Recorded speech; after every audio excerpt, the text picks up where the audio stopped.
Hey everybody, this is Rydo and we're back to Fallout 3.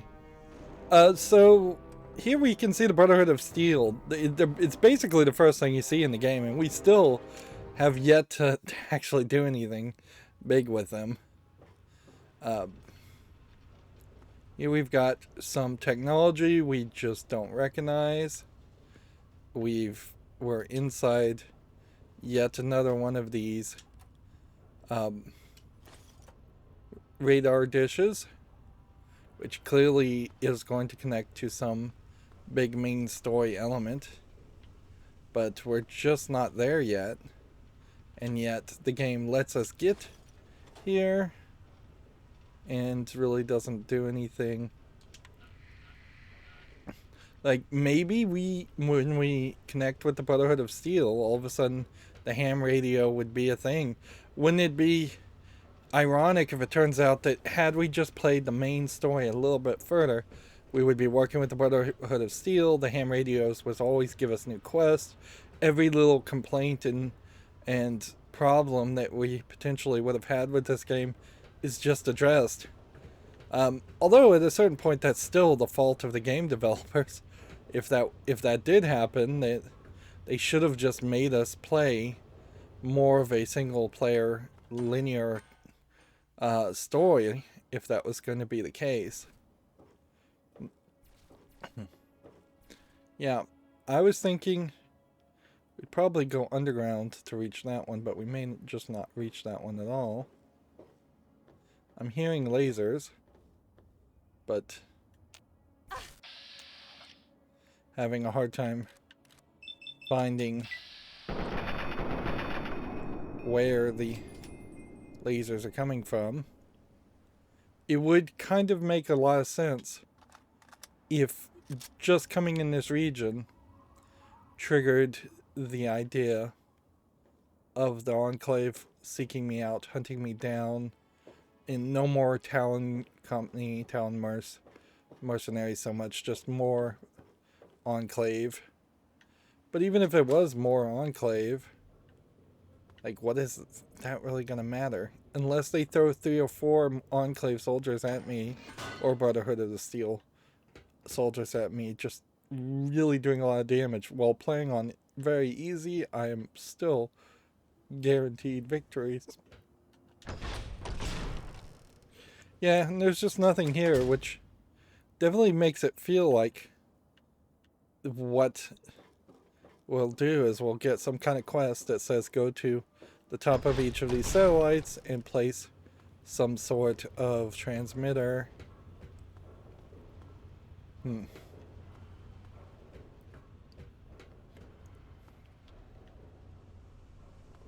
That would be my guess, at least.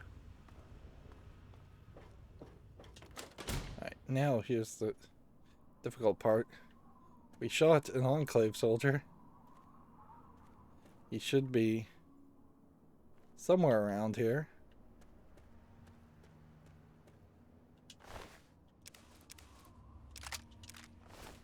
Am I overburdened yet?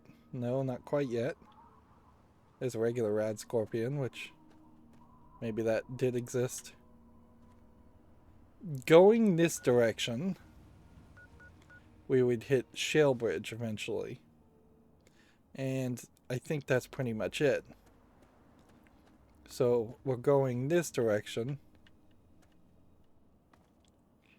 Try not to break our legs in the process.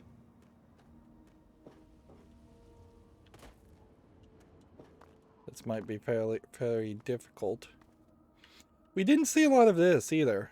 Like, they established the idea that with Erifu that you would see more citizenry, internment orders. I guess these would probably be Chinese people, all interned, or on their way to being interned, off to some kind of, I don't know if it would be a real concentration camp or what. Alright. Let's exit out here. You know what? I have been playing this wrong the whole time, haven't I? This is so easy. It's the same as the hacking. 1, 2, and then on a third fail, don't go for a fourth. It's kind of ridiculous that I would be that I'm was so blinded to that idea. And that's just a reflector, which frankly for the time frame, I'm not sure actually would have existed. Yeah. The lockpicking thing is exactly the same.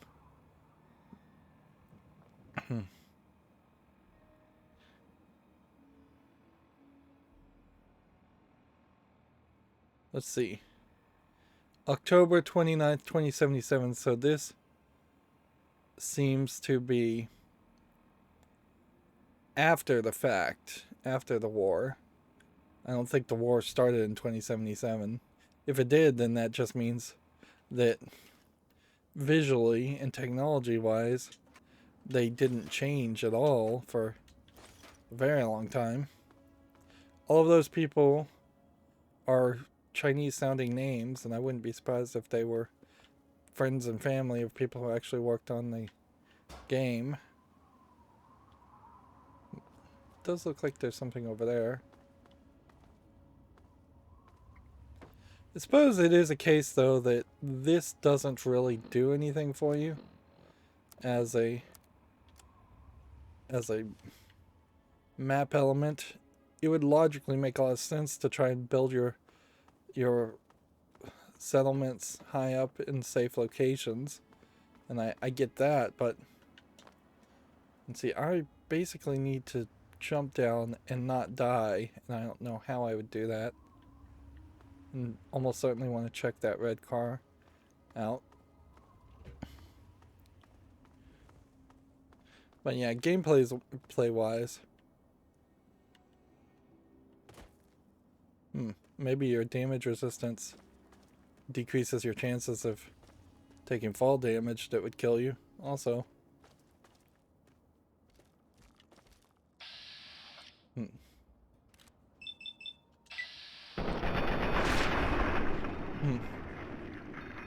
Mirelurk Hunter taken out in one fell swoop.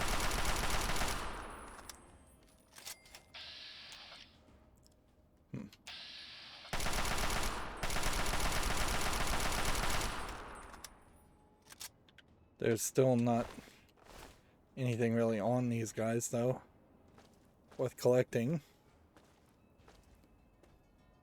They really still didn't do anything with these buses. In all fairness, too, these buses are probably not too different from the trains you see in the metro. So we've seen them, I would bet, somewhere around a dozen times.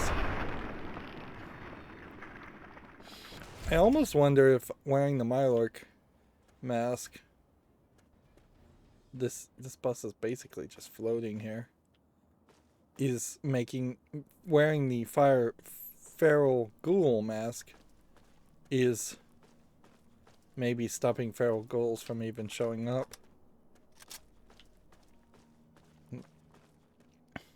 Which, if that was the case, then that would just kind of undo the whole point of the mask existing at all. And you'd have to go way over there to reach that. Meanwhile, we should check out what this building is. It's probably just raiders with the spray painting on it. Which that definitely makes it feel like all these other locations where we had destroyed,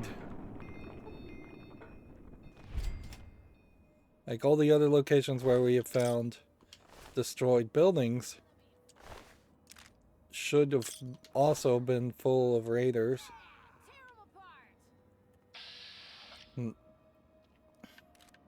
You run into too many female characters in this game with the metal bras, considering how you get that. It's still very much in the dark palette skin texture, and so it's not even interesting to look at, but like you're not really seeing an equivalent too much with the guys. Oh, well, I guess there are some short-lived things here. I guess it's just that this is bright and shiny, so that stands out a little bit more in my mind. So it might very well just be a case, if you're going to try and be fair there, to have used the exact same color for the metal on the chest piece of the guys as you did for the chest pieces of the girls.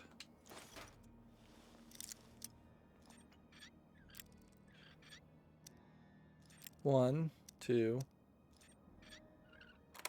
three. I know you're here.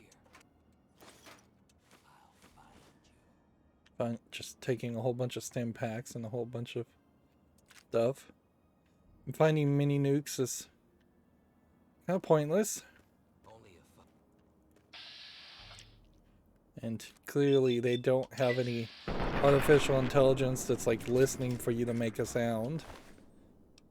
Otherwise, you definitely would have heard me wandering around picking up things.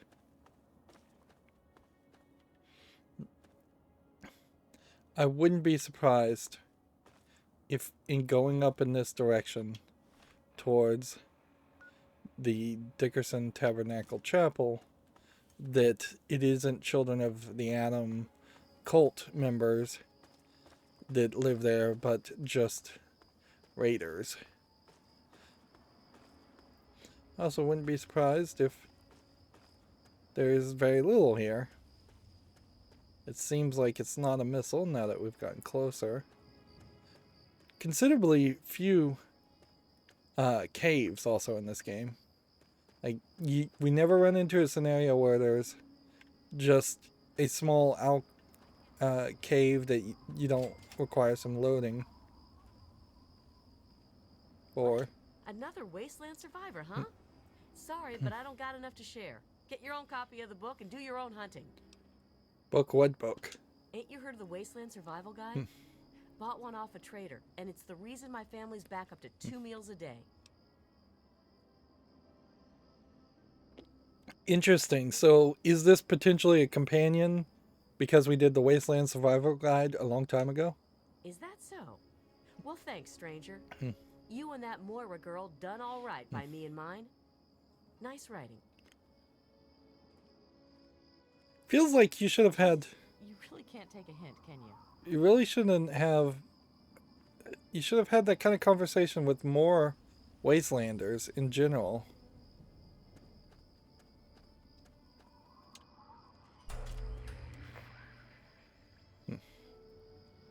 Radio signal, Alpha Lima detected. Isn't this like some DLC thing?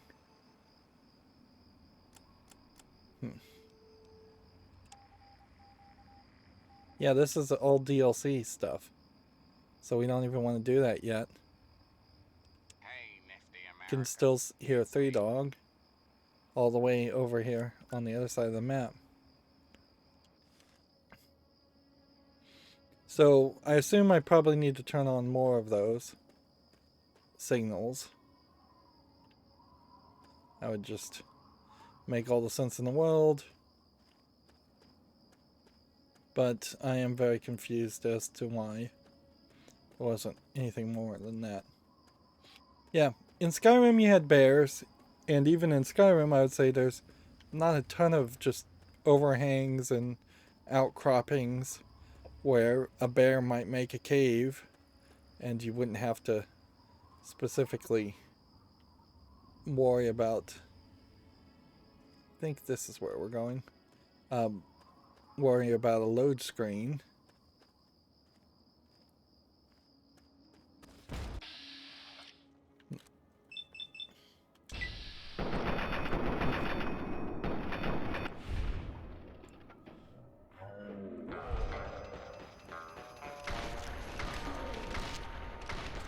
Our lucky guy there has not done us any favors, really. He's killed like 4 people in the entire game.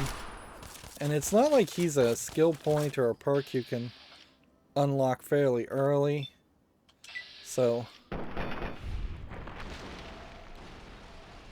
yeah, that doesn't feel like that was worth it.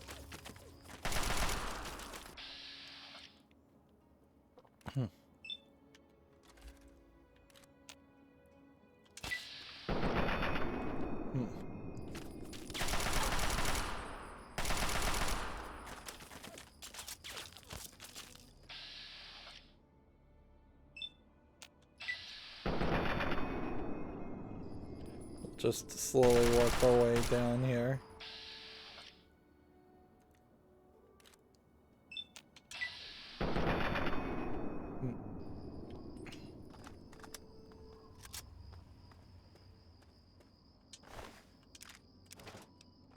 This is also, I guess, a great example of what you could have done more of. Is just have straight up areas that...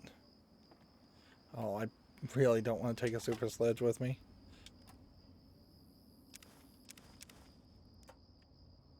Like areas like this where there's not really a building, it's just a construction of things to make an outcropping.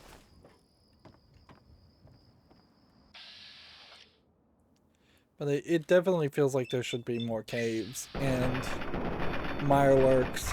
Coming out of those caves are rad roaches or just ants. We've barely done anything with ants.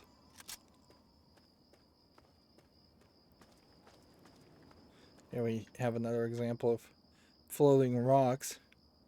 And it's either a case of the Bethesda engine just potentially breaking everything at this level, and rocks are floating because of the save file just increasingly becoming more unstable, or it's a case that just this part of the map was not as well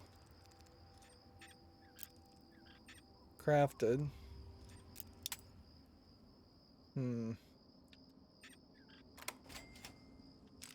Take all that for a bobby pin, not worth it. Why do these raiders not have bobby pins on them is an important question to certainly ask here. Like, if you were raiding things, would you not have the one important item that, yeah, if the idea is that I've done the Wasteland Survival Guide and that has created a lot more food in the world, then I probably regret that decision. Because that's not really what I would have liked to see happen.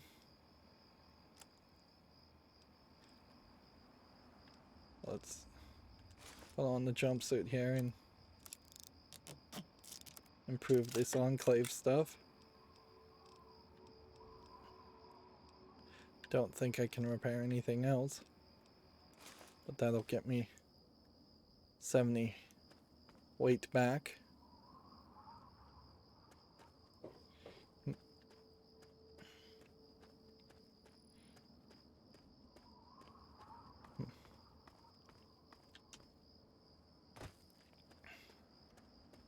There's a lot of paths and roads here that are broken up, but not a lot to do with that.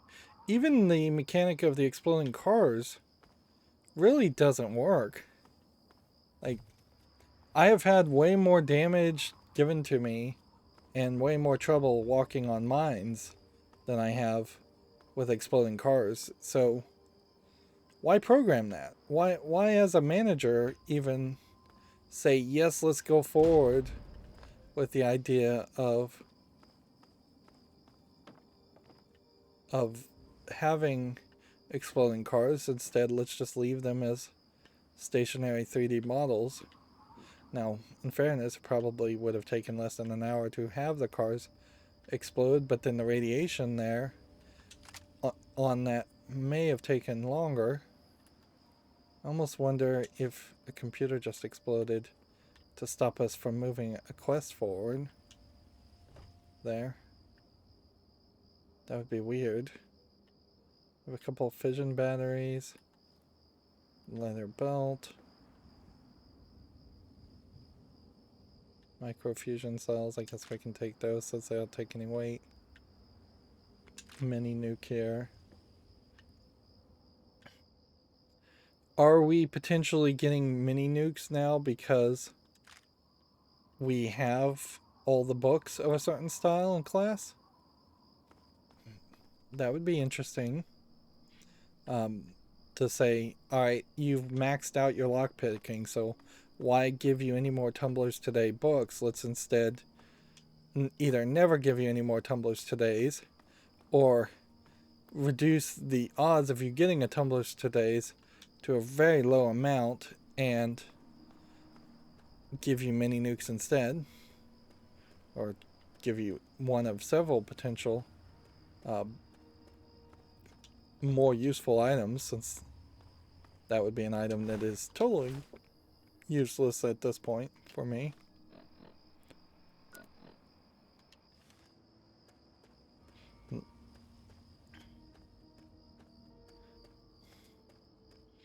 And I have very little faith that what's going to happen is we'll walk to this new area and that will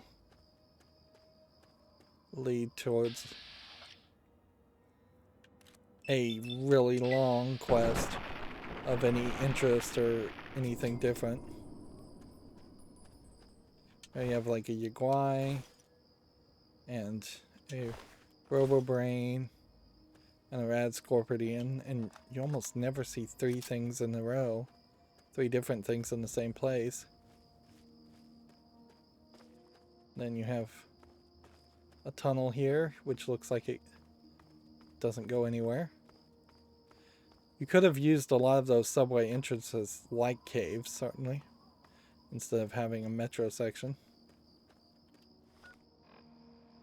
It does kind of feel like there may, since the teams were all kind of have the feeling that they were so separated out doing their own thing, that there was maybe no central vision or cohesion in the final decisions either way. Then it was just one small group of people, one small team saying we've got to have more of our stuff because our stuff keeps us employed and we want to show off our programming skills, and another team is saying, yeah, we need more of our stuff because it keeps us employed, and so just kind of like, instead of everybody being on the same page, it feels like internal fighting may have just resolved itself into creating a game that has way too much of everything and it all being very disconnected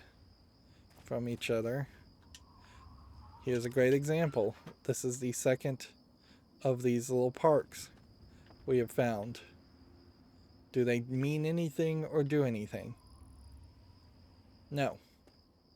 Maybe they're trying to do a little bit of visual storytelling. That's about as much as I can get from it. Here you have this RV.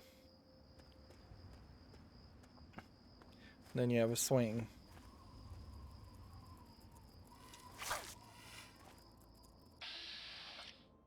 Yeah.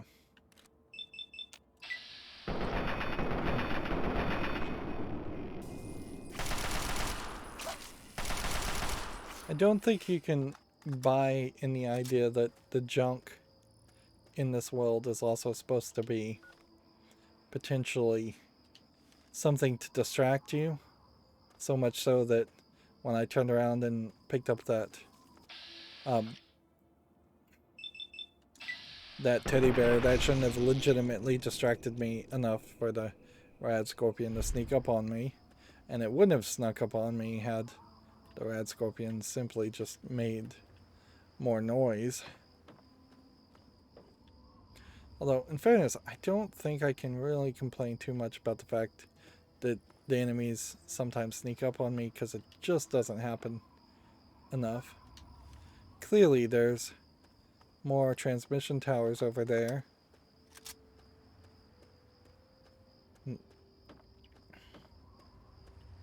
So maybe we go to turn on those transmission towers, and that is a central spot that tells us to find 3 other transmission towers to turn on to make some kind of relay network. I wouldn't be surprised if there's just super mutants in here. That's what we found in the last chapel.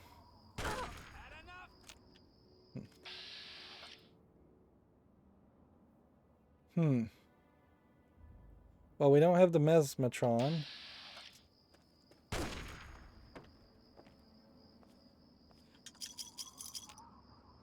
And he's hitting me with a sniper rifle. Well, he shot at me first.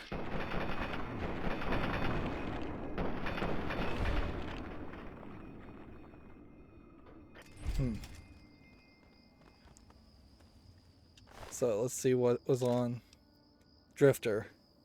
Drifter has Oasis coordinates, an Oasis hood, a reservationist rifle, maybe some combat armor. So this longitude and latitude is probably exactly here, but the map doesn't actually tell you longitude or latitude, so you'd have to figure it out yourself. Or guess. Like, I don't know how you'd really guess. Maybe look on Google Maps. With modern technology, it would be a lot easier, certainly, to type in the longitude and latitude position. So I just assume what happened there is he is either trying to protect the Oasis, and you were supposed to have run into him before all of that. I don't think there's any way to get up there, which that feels a little weird. Or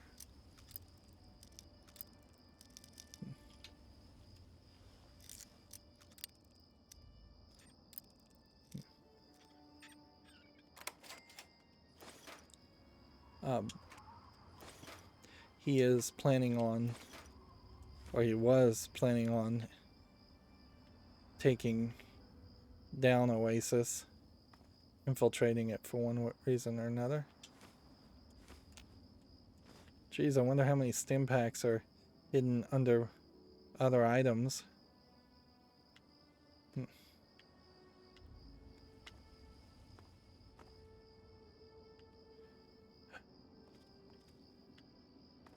Yeah, but there's nothing here.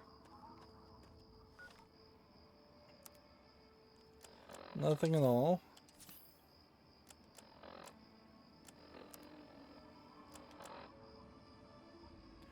Yeah. I don't know how that would help. It is encrypted baleen.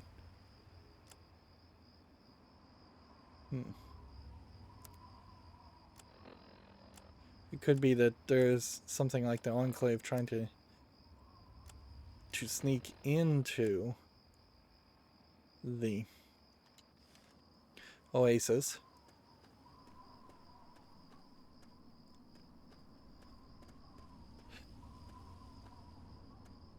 And certainly that's the way the game should have always worked, and that very well may be the case, is that we may go to these few remaining unvisited locations, and that may just push us to go investigate another location to move towards a main story quest, but there may be very little actual story quest left, and there's just not enough breadcrumbing in general. Like, if you have to travel all the way to that church in the corner of the map just to be given a coordinate that you would then have to figure out to potentially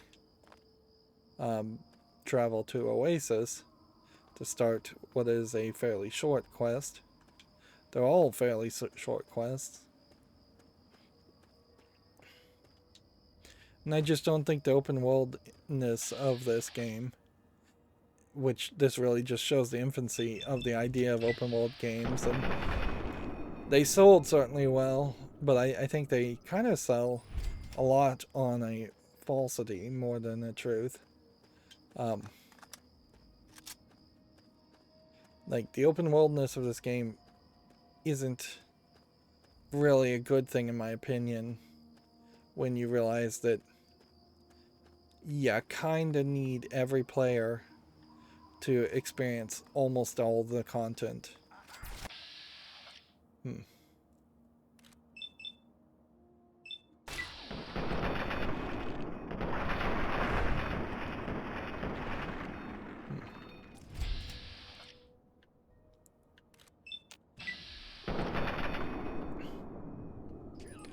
I would say my bigger complaint, though, would definitely be around the fact that I just cleared that church that easily.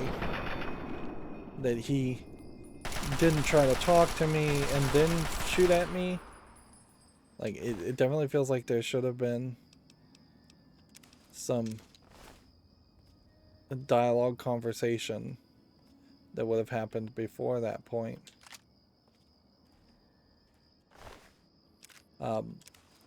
And then he would, like, betray you and stab you or something. It really wouldn't be terrible as an idea.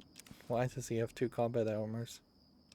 Apparently he didn't actually have 2 because it disappeared and I picked up 1. Let's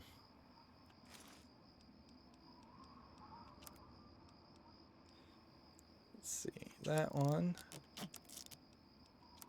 And then we'll repair all of those for money.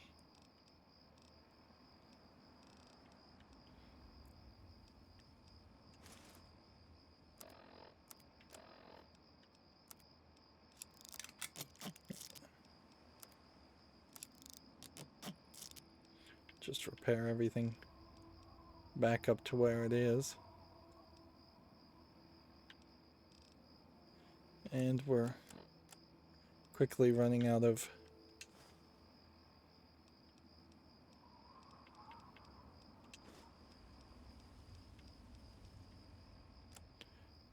space once again.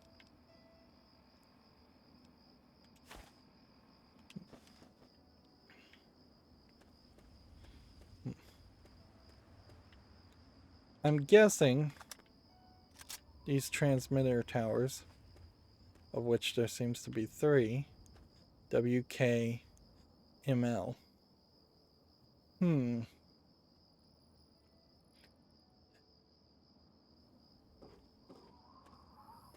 Should radio stations on this side of the Mississippi River start with a W? I'd have to double check that and look that up.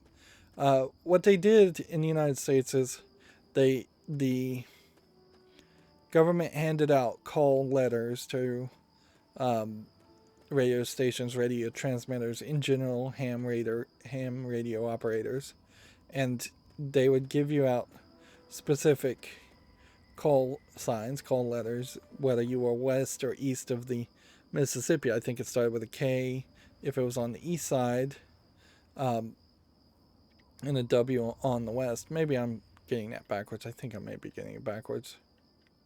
Yeah. And there's also a level of prestige as far as how long your call sign is. The higher up and better you are, and better trusted to use the public airways appropriately, the shorter your call sign gets. So much so that I think the president was like officially letter Q or something very short. But then there was also like Q or Q actual, in the sense that someone could be transmitting on behalf of the president and use a call sign. versus Q actual, which would be the actual president on the radio. Which Kilo Bravo signal found. Now, let's see how that quest goes. Now,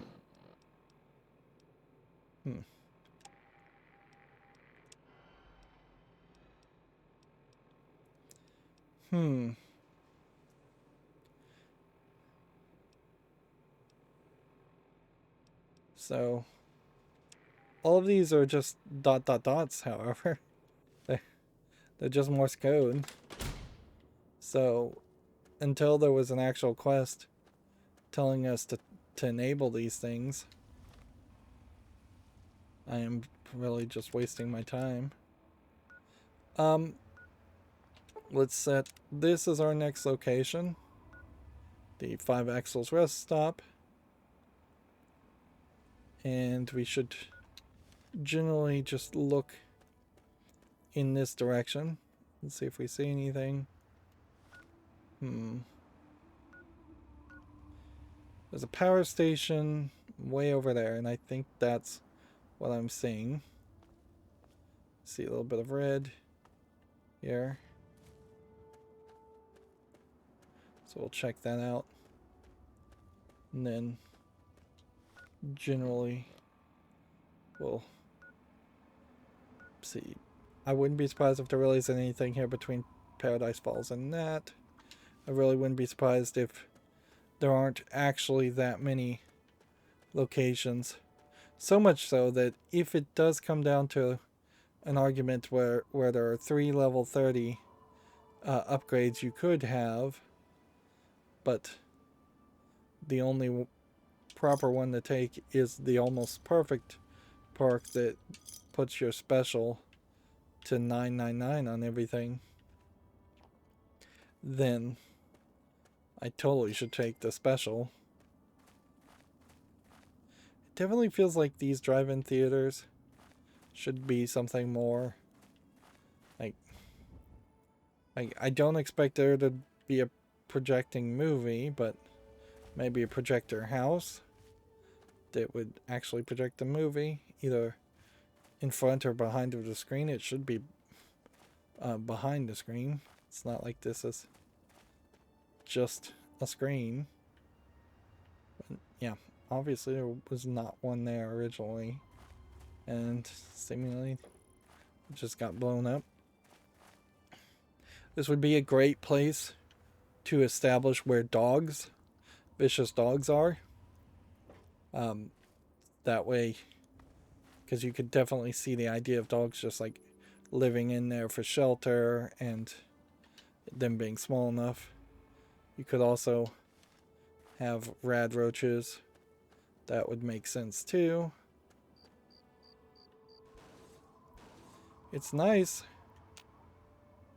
I won't argue that. With Game of the Year edition and visual capabilities of modern computers, being able to look in extremely far directions and know you can actually walk to a location is a cool idea.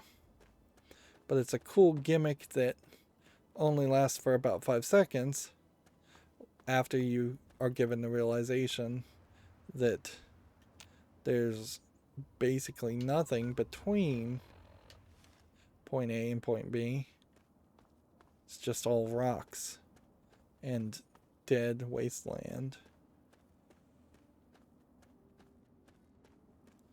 Yeah.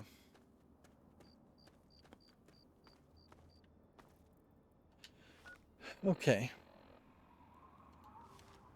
So, looks like there's something here. Looks like it would be a lot further to Paradise Falls than it seems. Like that building, and you can just barely make out the big statue there. That's your indication of where Paradise Falls is, so we kind of know there's nothing more there.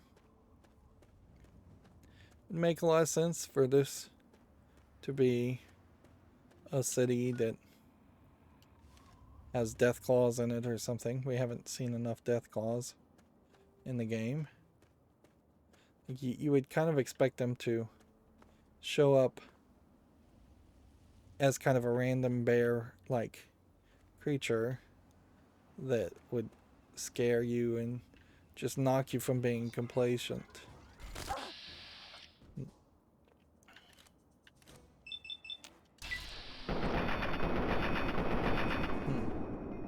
These guys are still a huge hassle.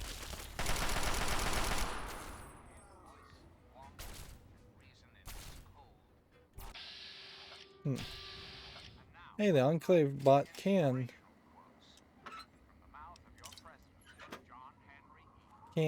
attack and zap things. So they are very slowly cleaning up the wasteland of violent creatures. At least it sounds like feels like that's what they're doing.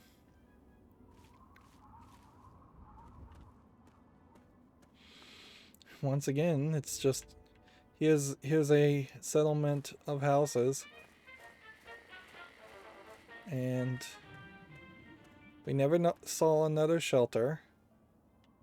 I guess if you needed to sleep, if there was a version of this game where you had to sleep, these kinds of settlements might be helpful. But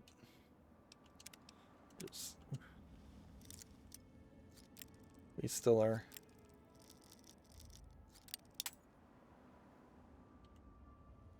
Yeah. Still extremely low on this. 1, 2, 3, force, load. 1, 2. Got it. Thank goodness we got it fairly quickly there, because that could have taken forever. Where's the laser robot?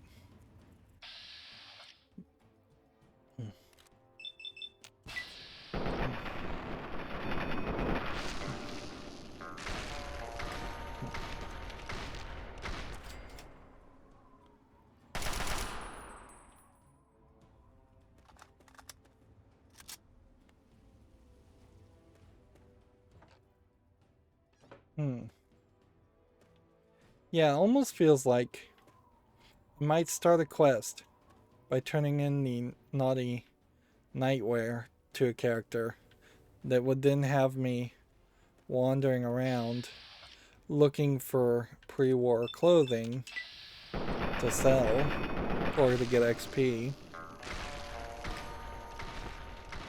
Wow, 2 of those in a row.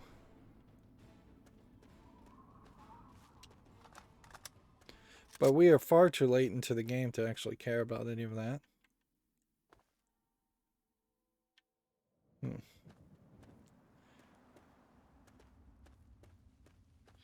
I feel like it's going to be fairly easy to accidentally just miss something. Like, it's totally possible we have missed a whole bunch of things. Bobby pins on the floor, perhaps. Is the number one thing I think we may have missed. Yeah, we came in here, we walked down there, we looked over there, we came around, we looked over here, we looked over here. I'm gonna assume that we've done pretty much everything. Now we have potentially another school. The Roosevelt Academy.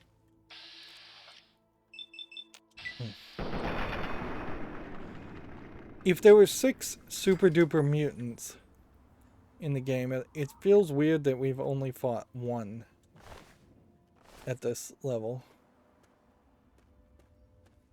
So here you have a crucified guy. And we will have to refer to the local map to just see if we find doors that go inside buildings, or if this is perhaps a more simplistic, just open area. This may also just be an area where you need a key. Door to the Roosevelt Library.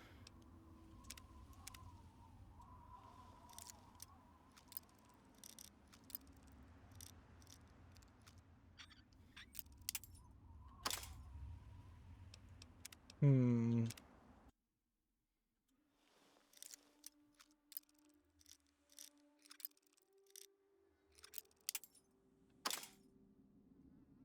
And if I do manage to force this after breaking a bobby pin, we'll be down to no bobby pins.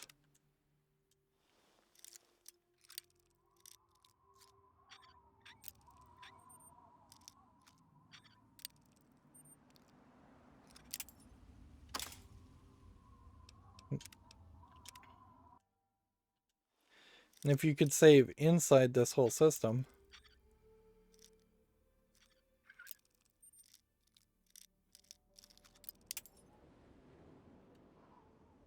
like, you could potentially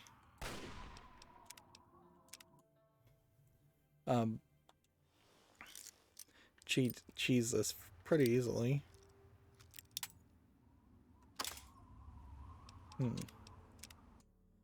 Oh, this game is just breaking down now. We've seen the other systems come close to failing. And now, with the lockpicking mechanism being the latest victim to the revelation of how shallow the mechanics are, we have very little left.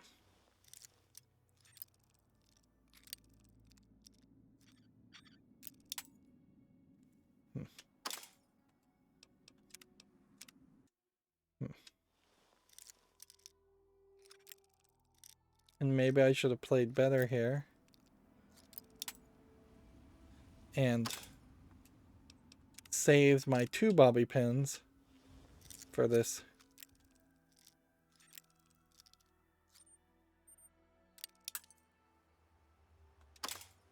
For this door. The fact that the thing always rotates in that direction makes you always kind of have the feeling that you want to go to the left first. Right.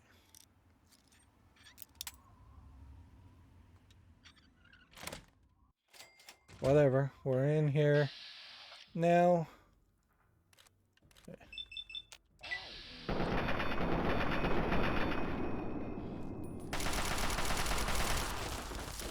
This guy is super strong.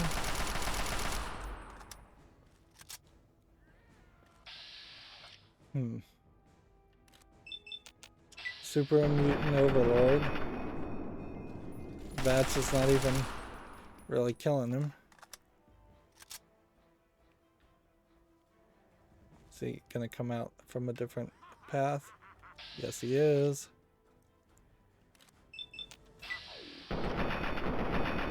Notice how Vats is expecting him to take a lot more damage than he is. Alright. So, what have we got? No bobby pin there. Nuka-Cola Quantum. Not going to be picking up any more lunch boxes. Frankly, I shouldn't even be picking up Stealth Boys.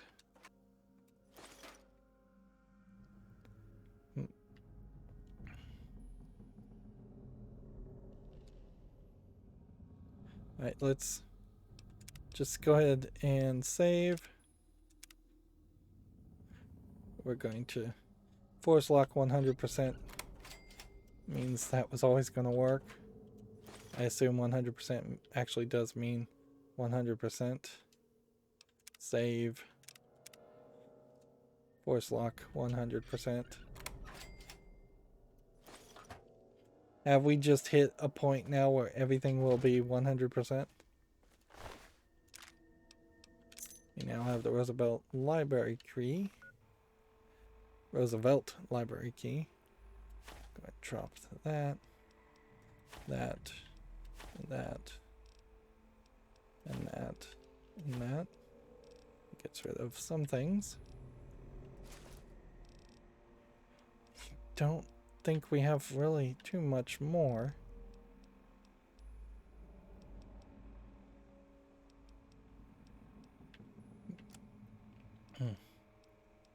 So we may be left with simple choices. Dropping that and that. That. I don't even know if we need to hold on to laser rifles. At this point, they're getting fairly common. And even miniguns.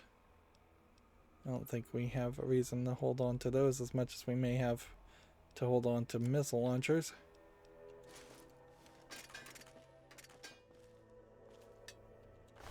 It would make a lot of sense for there to be a quest that brings us here. Here's another system that I think they should have gotten rid of. Drinking water as health check refills. It definitely feels like they've designed a lot of these levels from the perspective of someone playing the game on survival mode in a very difficult setting, instead of thinking that most players potentially would have at least played on normal. And I don't think the game is playable if you were playing it on survival mode, even at that, because so quickly, if you had to actually use water to refill your health as this kind of just like constant regenerating health replacement concept, compared to like other first-person shooters that just have shields and regenerative health, you would get radiation poisoning so fast. Whereas I think most people playing this game would have to go specifically out of their way to try and get radiation poisoning. And the only time we really needed to do that was when we were given a quest to do it in the Survival Wasteland Guide quest.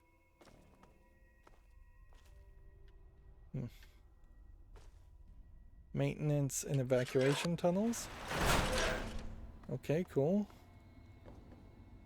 We'll want to keep an eye out for mines. Let's not get back into the habit of stepping on mines. And there should be a power switch somewhere here.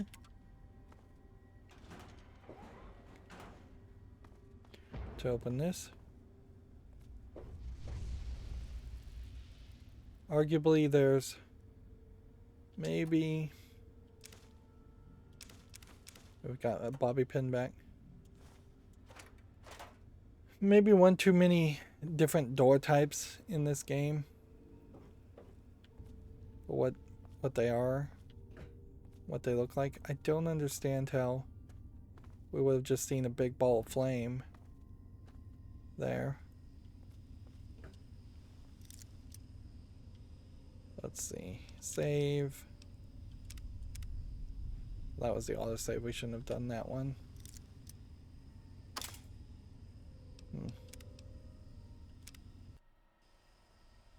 Alright.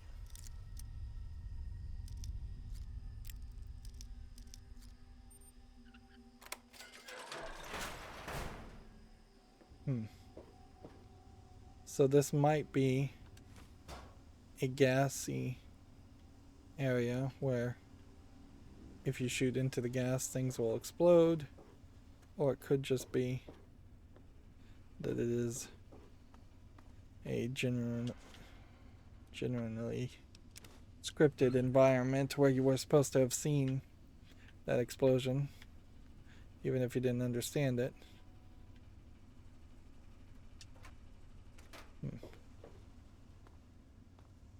We're gonna have to, I think, kind of heavily rely on the local map. Also, yeah, this is explosive gas.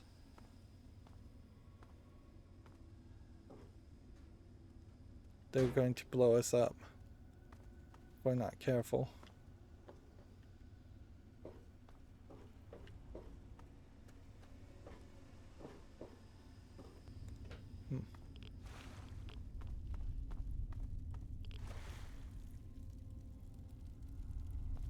Red roaches, radiation. Another door over here. Alright.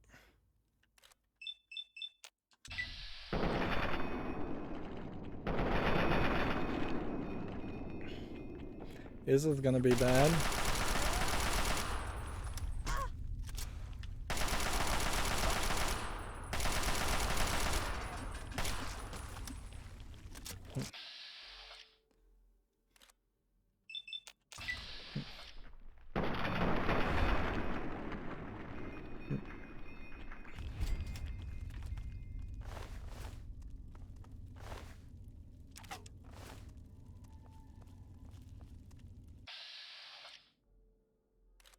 I'm being really silly holding on to a super sledge.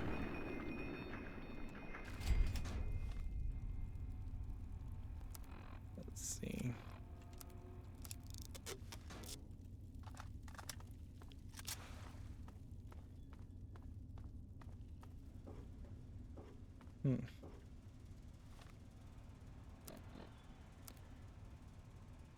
Yeah. Definitely feels like you're gonna have to just investigate a lot of different locations here. This feels like a real experiment in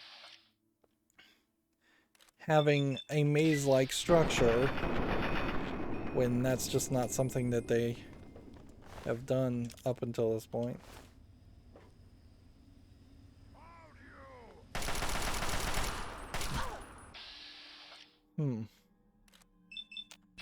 Only some of the gas is explosive, obviously. So you can't also rely on it to blow up their enemies.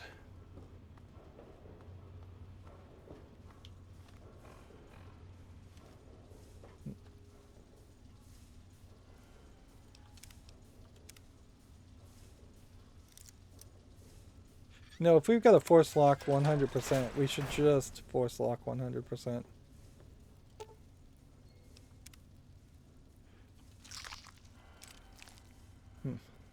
What?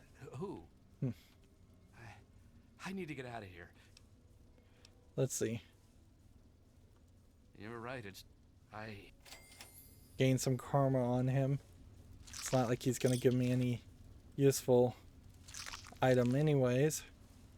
It's not like we really need karma. I think you probably still would have gained karma had you taken the weapons from him. But yeah, specifically at this point I'm becoming over encumbered like crazy, and I needed to have fast traveled to the megaton city. Baseball bat and barricades.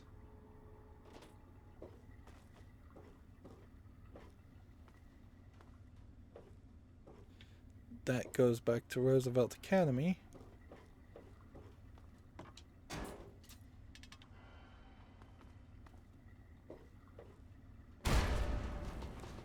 Tripped on the tripwire there. Could have gotten some more XP. So we want to come and just investigate this side area now.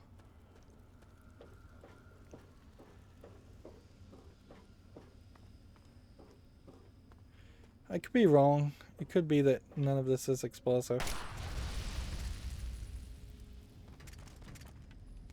Nope, it's definitely explosive. And it definitely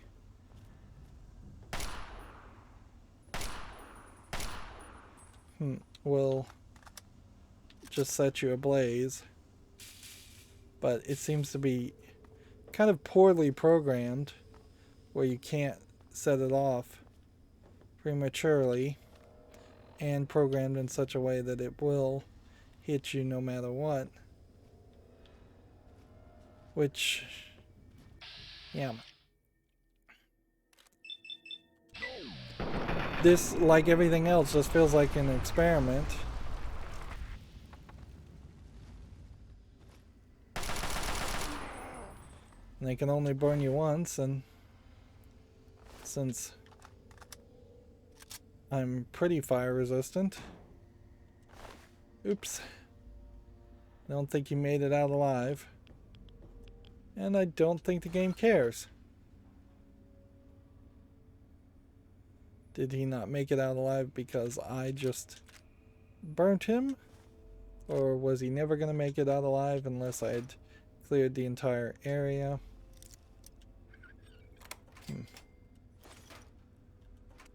I wouldn't be surprised if just scripted wise and odds wise, it didn't even have to be really scripted. Like, just as long as there was somebody around to do any damage to him, I imagine he was doomed to die. And it's not like he's a really important character, so there's basically zero interest in going back to a save file and saving him.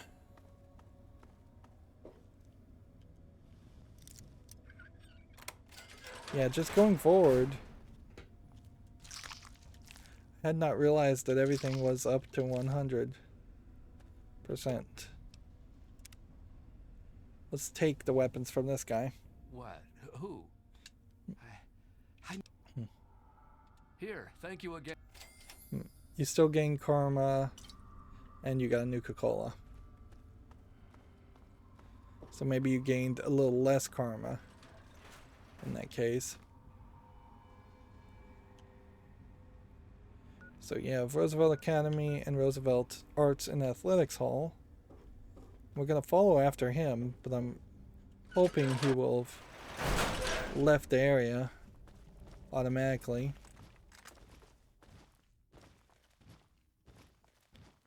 Otherwise, we are just going to find his bodies.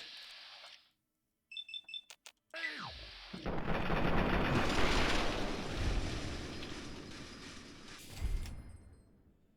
think that is kind of a great example of where criticals play a big role. I think we've got to drop the super sledge. Yeah. It definitely feels like criticals will play a fairly big role.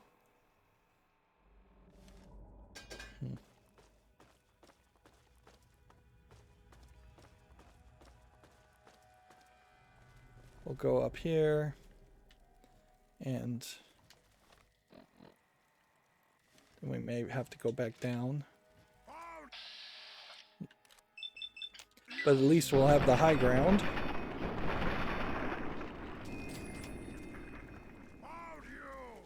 And we're still getting XP. So there's every reason to keep on playing. And keep on hunting.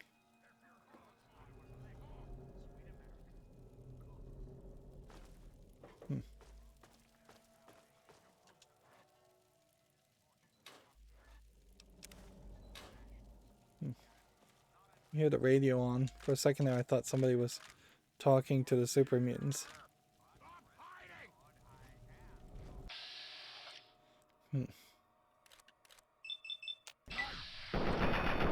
That would be a very interesting twist if, like 100 hours into the game, you all of a sudden find out that the super mutants are being given direction and following orders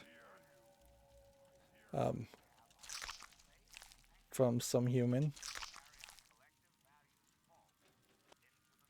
But then that also kind of would then imply that the super mutants wouldn't actually be their own faction.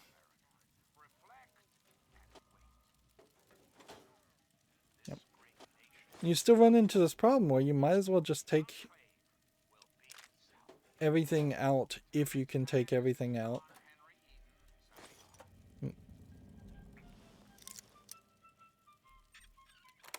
That was an 85% chance. Yeah. But yeah, just reducing the amount of potential places you might have to go back and look for things if you for some reason needed to go back and look for things. But notice that we've never found a book or a bobby pin inside of a desk. Or a bobblehead inside of a desk. So it would totally work to eliminate the search feature as part of the game and just have everything laying out in the open world. That would be a great way to speed up the whole process of the gameplay loop. To just look on shelves like this and see whatever there is to see. There isn't really a single item that you find inside the desk that you don't also have a 3D model for. So unlike, say, a Japanese RPG game where you might pick up an item and there's a text description and then some low effort pre-bought icon, that's just not what's happening here. This is funny that the stage would be all broken up and destroyed too. That doesn't make any sense at all either. Like, you wouldn't have broken glass like this. And it almost feels like you'd see Ghost or somebody would put on a performance. And clearly this is just 3D models that have been scaled down. But I don't know if they're scaled down to hint at something amazing, or if they're just scaled down to do that one visual gag. I'd imagine it's just to do the one visual gag.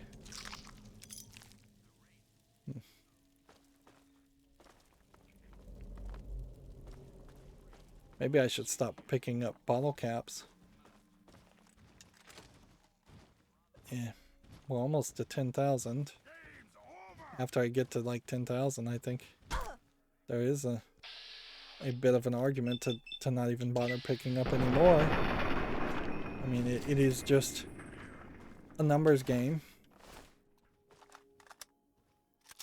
But yeah, I would accuse this game of potentially emulating Japanese RPG games where you pick up an item and it has a description, just because they were trying to make those old NES, like Final Fantasy 1 style games, bigger and longer, and then not realizing that the mistake that Japanese games, modern Japanese games, for even the time when this game was made, didn't need to do that anymore, and was still doing it out of a sense of a very specific Japanese tradition, in which any changes are like nearly impossible to implement.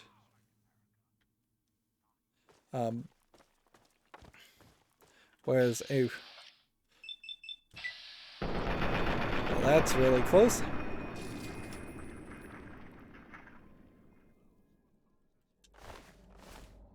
A Western game developer making an RPG, such as Bethesda, could have kind of broken the mold a little bit and said, no, we're not going to stick to the traditional way of doing things.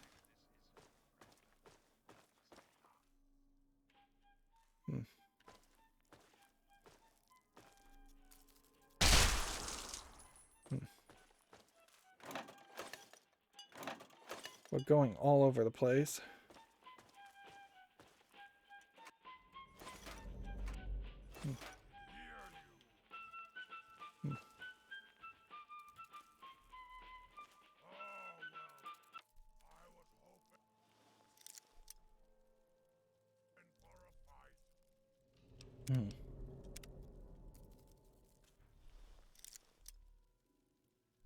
Yeah, we have an average one.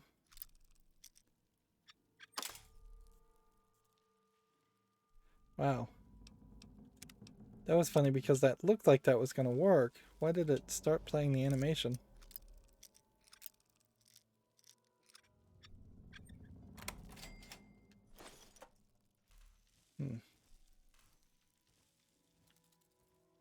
Yeah, that didn't really make a lot of sense there.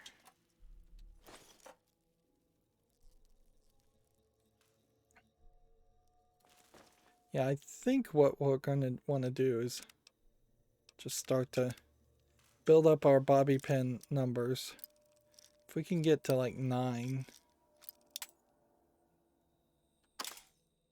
that's where I'd want to be, so that I'd have a level of confidence here.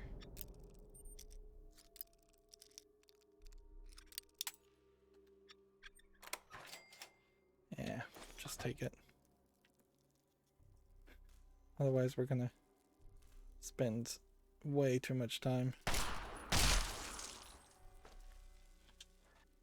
By the way, in case you were wondering, it's still absolutely not worth it to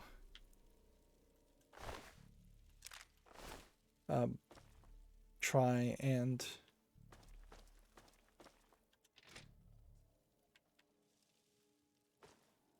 use VATS on the rad roaches.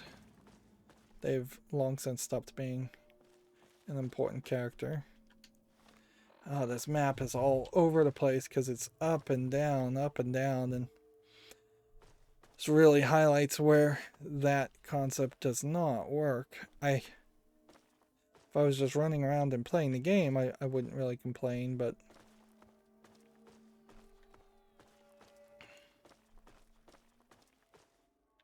that's the entrance.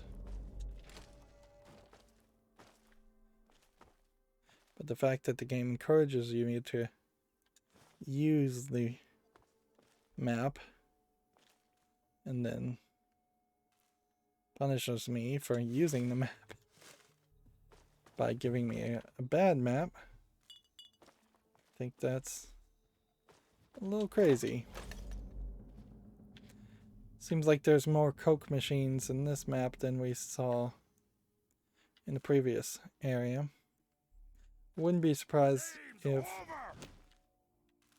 what happened here is we're gonna get that quest finally to get Nuka-Colas, and then this would have been a prime location to check for Nuka-Colas.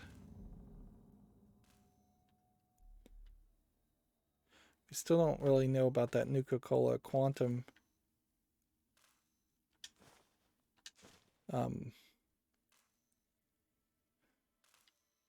formula. I was supposed to hand that over to somebody, but I have no idea who. And it definitely is a mistake to put things inside of sinks if you can activate the sinks. In that case, you can't activate that sink, and I appreciate that, but we definitely have seen in other cases it was the exact opposite situation. I can hear a turret.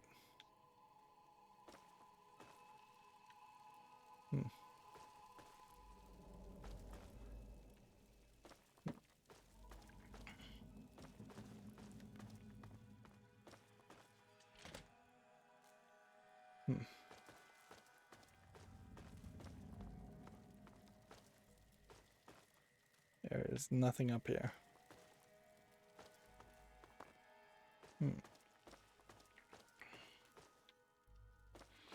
Okay. These chairs, you can't really move them, and they're labeled as dining chairs. Interesting. They look pretty much like school chairs.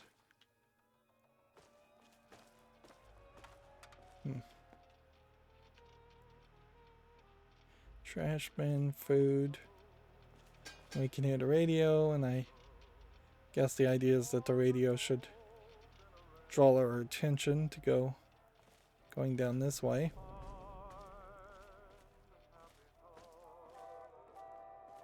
Creepy statues.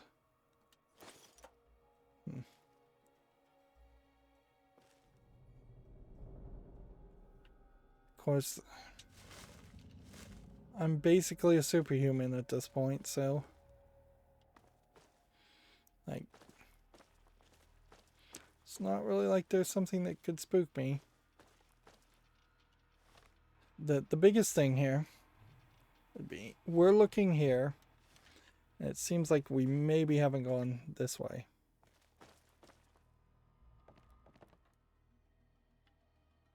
But I feel like we may very well have gone this way.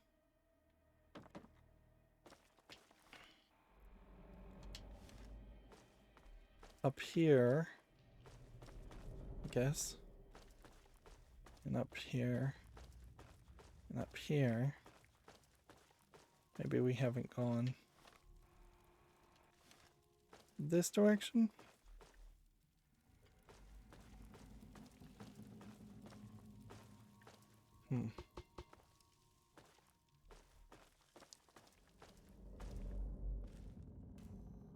I already checked all of this.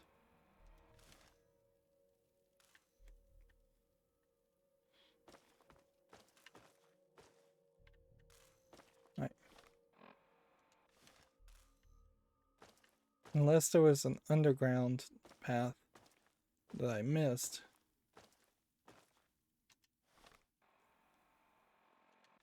Yeah, we are just heading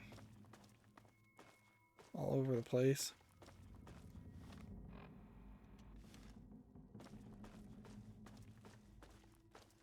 Up this way, up this way.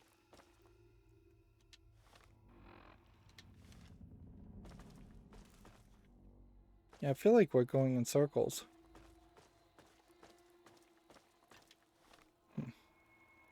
That would take me up that way.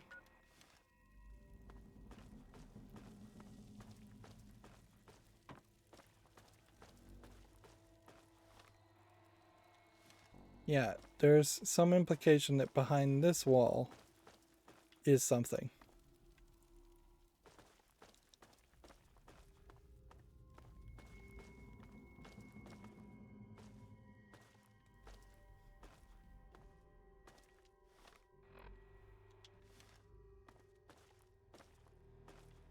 But if there was something behind this wall, it would have to be either lower than this location.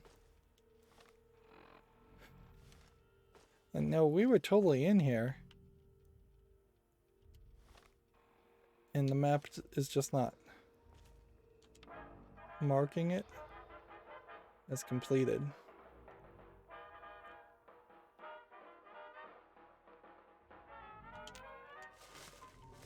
So unless there is some kind of secret passage back this direction, where we'd have to be told about some kind of secret button or something to activate this statue, the local map, it's just not connecting. And I wouldn't be surprised if there actually is something like that.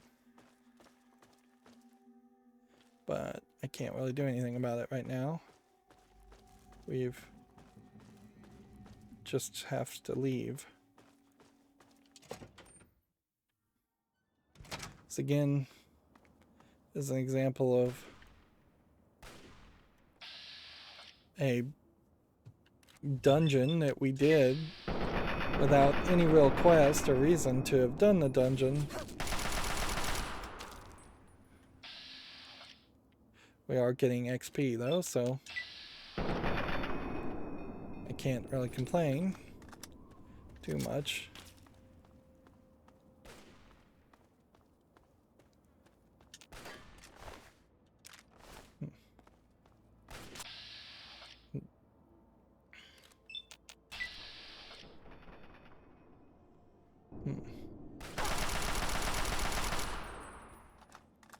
Killing a regular super mutant is down to giving us 5 XP.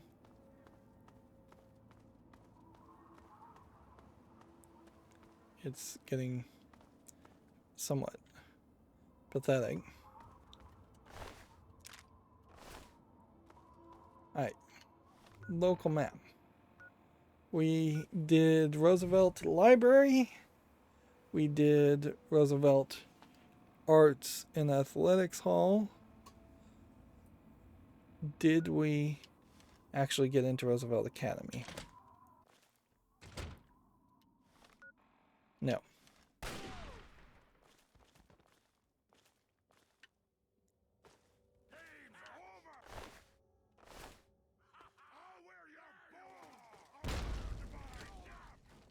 Let's see. Where are they? Up there. They just kicked the guy in a scripted scene. Which, yeah, there should have been a lot more of that. Frankly. It would have worked.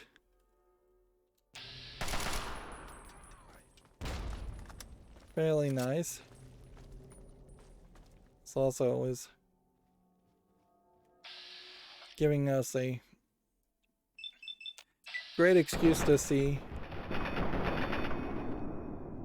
somebody use the grenades and the frag grenades, where they have been just awful about not really using those weapons against me, making the game too easy, even though I am playing it on very easy mode. I don't know what I can do there, though. I think I just convinced him to chase after me.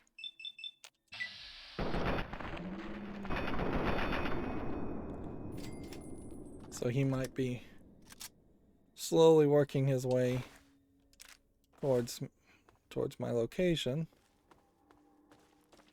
Meanwhile, I guess we'll check out the nurse's room.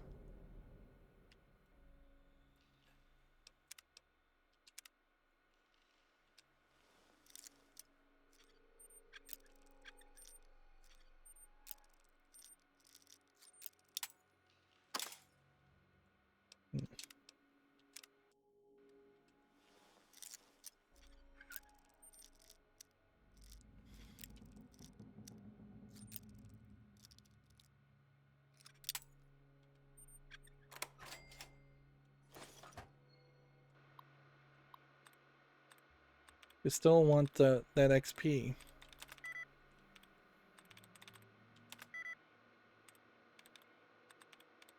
Alright, reasonably had 3, department had 2, so it can't be this one. Force field. I mean, it pretty much has to be retaliated.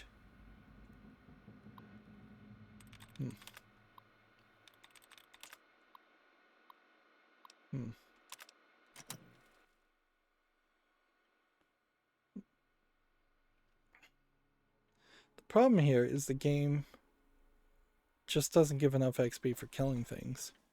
If I was, instead of being at the verge of turning into level 19 out of 30, if I was at level 25 at this point, that would be a lot nicer. That being said, we are at about level 19, and all we've done is the main game stuff. So maybe we will find, I wish there was more to these windows.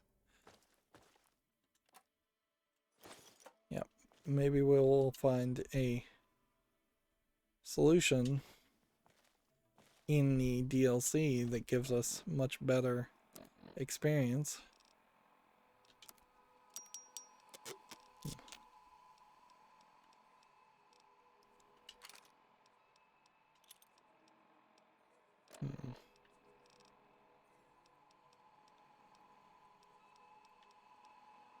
We should have once again fast traveled. Hmm. And sold all this stuff.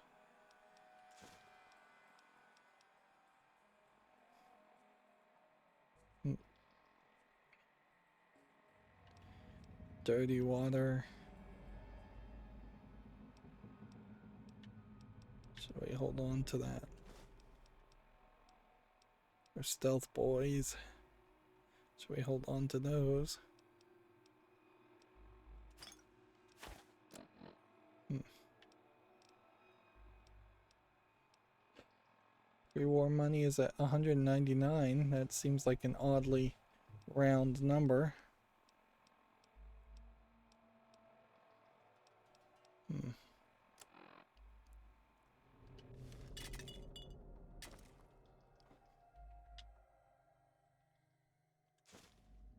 I think we have probably over 100 stim packs.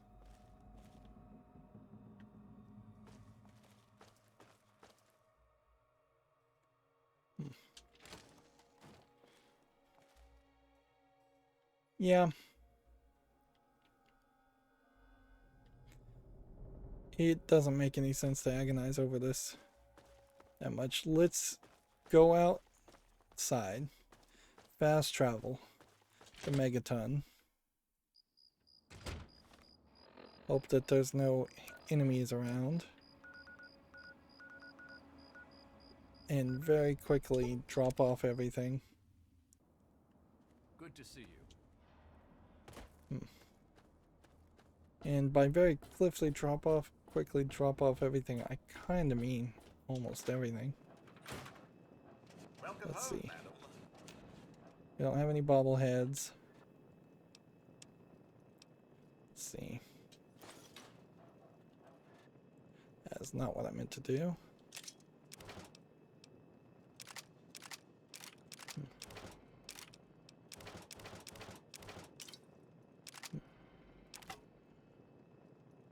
This reservationist rifle doesn't have enough weapons, bullets, but it also does look like it's a sniper rifle, so I might be very much in the right position to let's just not hold on to that either. Get rid of the sniper rifle. Yeah, if I repair the reservationist rifle and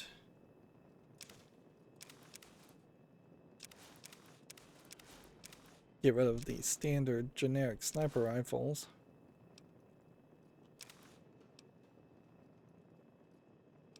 You know what? I probably don't even need to carry this. If my repair really is at 100, what's 105 gonna do?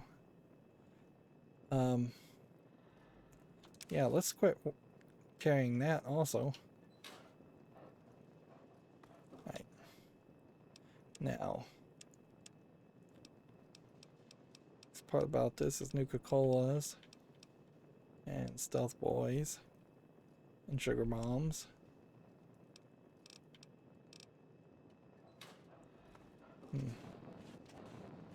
Let's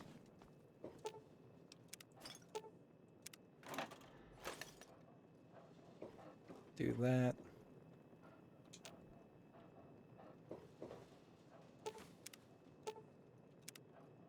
Do that. The other thing I think to recognize here is had I been running around with dog meat, he can't carry anything for me. Although I would have been holding on to him a lot more if he could. But the perk that would make him respawn a puppy if he died is also not something that we have gained yet. So that is something else to consider. Just keep all the blood packs and all the dirty water.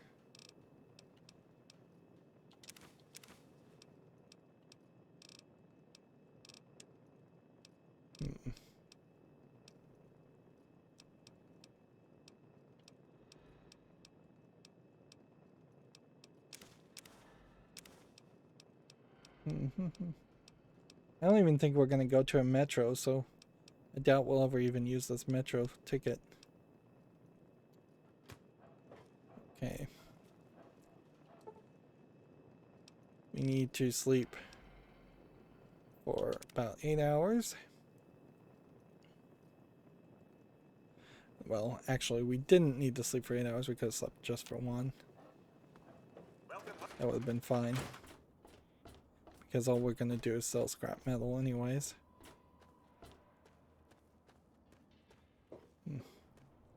Get that well-rested perk. We're still getting, I'd say, somewhere around 75% to 80% of the way towards a new level with every episode. Every 2.5 hour gameplay. I'm still getting a crick in my neck every time I play.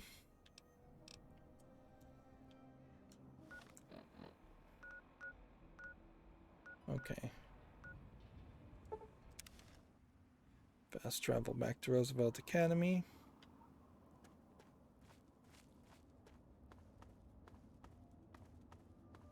In the light of day, if we look around here, it does look like it is just these 3 buildings. You can see the body fell again, more probably for physics reasons than for scripted reasons.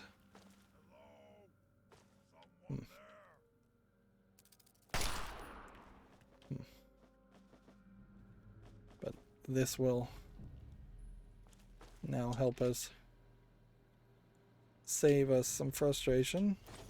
How many bottle caps, by the way, do I have?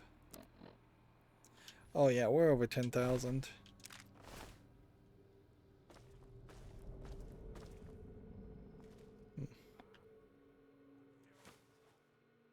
Let's see. First attempt.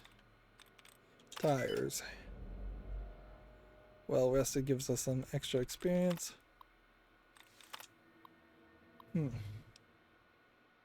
There you go. Activate the Protectron unit. Where is he?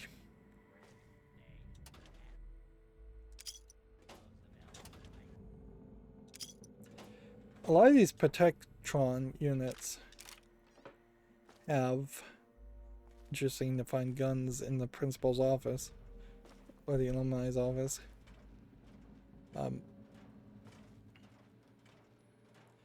Yeah, a lot of these Protectrons sound like they have special lines of dialogue where you'd think you would just program it to have one specific line of dialogue. No students in hall without pass.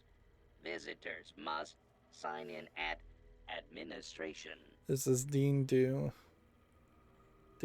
Intruder on campus. Students remain in your classrooms. Please stand clear. Okay. So there goes the Dean.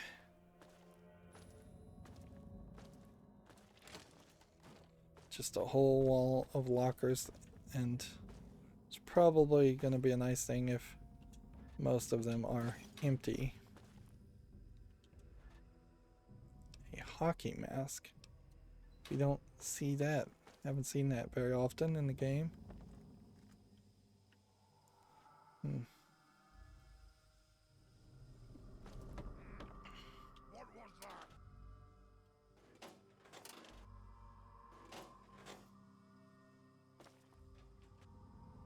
Suppose there is a question as to what the schools were really like if a Protectron was needed for the school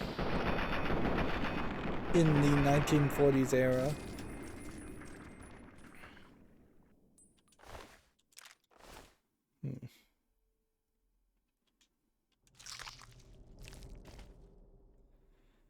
Yeah, I imagine there was probably a lot of fear and paranoia. And just like gun worshipping mentality.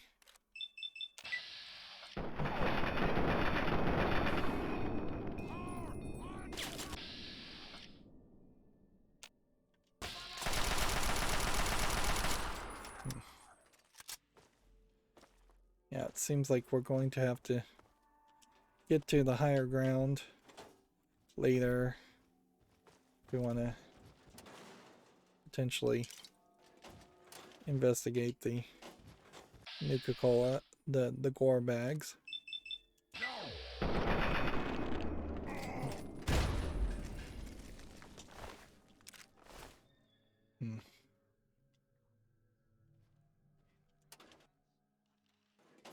I need to get really good at just hitting the A button and the B button.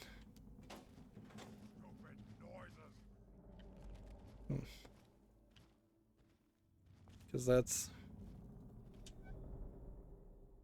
how this is all going to boil down to, is just pressing the A button to pick something up is one more button click that's unnecessary. And I always hope when I get into playing longer games like this that I could just play it with a cherry bombs blowing up a toilet here. I always hope I could play it with just the perfect strategy, and that I would be super optimized and efficient, and I would totally not take anywhere as much time as it normally would take a player to beat a game. But that is actually the exact opposite of the case. I get obsessive and I try to play as much of a game as possible, and it usually takes me nearly double, I have to admit. And what other players on average take. Some of that I assume is also because some players just aren't really playing to do everything, or they lose interest and give up. It would be very easy at the moment to say, alright, I've played enough of Fallout 3 and let's just finish the main story and potentially not even do the DLC content. I'm not saying I want to do that. I'm not at that point yet, but certainly would make sense.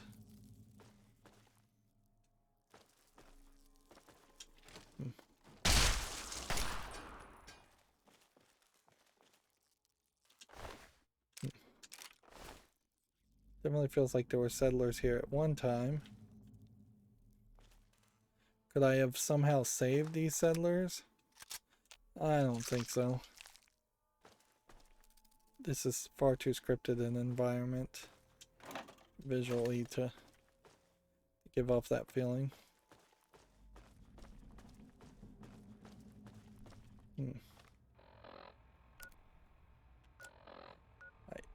We've seen, I think, pretty much everything. This would have gone there. So it seems like there were two entrances from these buildings that didn't have locked doors to get into the library that did have a locked door. But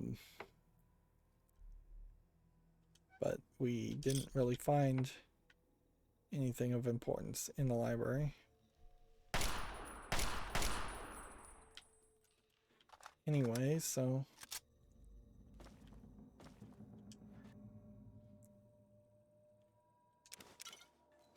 yeah. And there's no reason to search for a rad roach. Is this taking us up to another floor or just a small area? Is it worth it to even search desks? Again, even if you just said desks weren't searchable, I think that would work fairly nicely to optimize the game flow.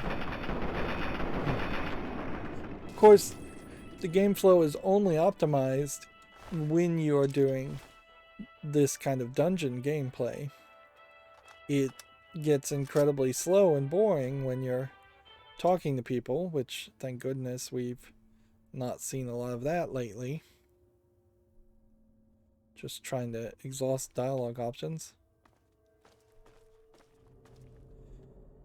It's fairly easy junk food. I'm gonna hold on to one junk food. I don't know if I've ever gotten a junk food before. That may be a quest item. Yeah, it would be fairly easy to think that all of Fallout 3 is this running and gunning gameplay mechanic when it really isn't. A lot of it is this, but it really shouldn't be all of this. There should be some conversations, but they should be very important conversations and very smoothly transition to and from conversations.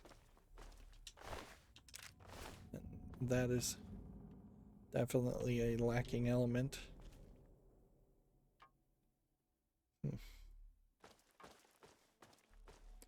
These schools don't particularly look creepy or weird or anything like that. They don't feel spooky.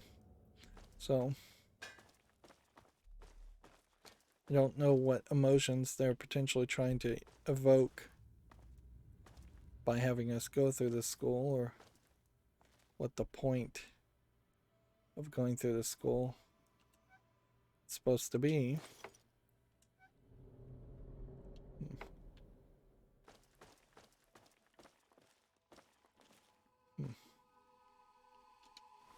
Let's see.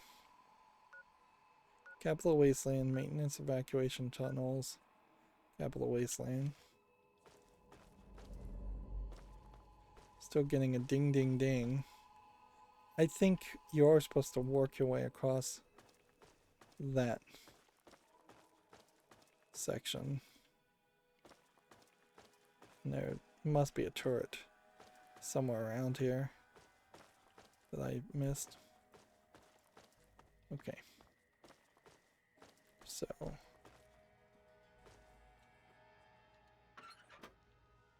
yeah, what do you do with tin cans? If this was the Metro series, I'd almost assume that you would want to pick up these tin cans and melt them into bullets.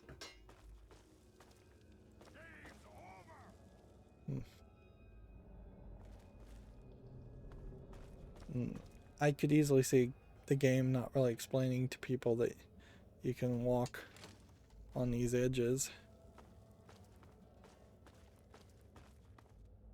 because it sure doesn't feel like you could.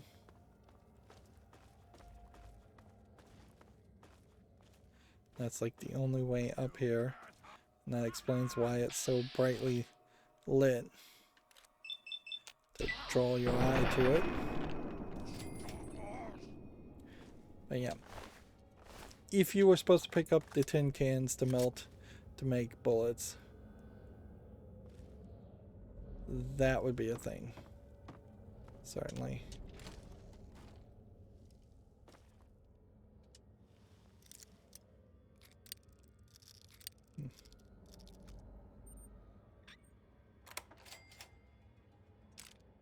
There's nothing in there. Absolutely nothing. And this is where they were shooting from.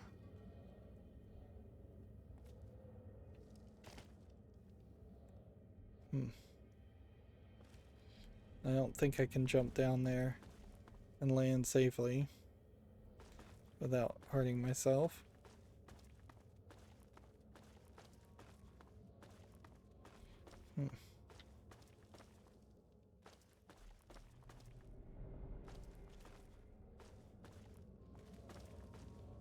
Hmm.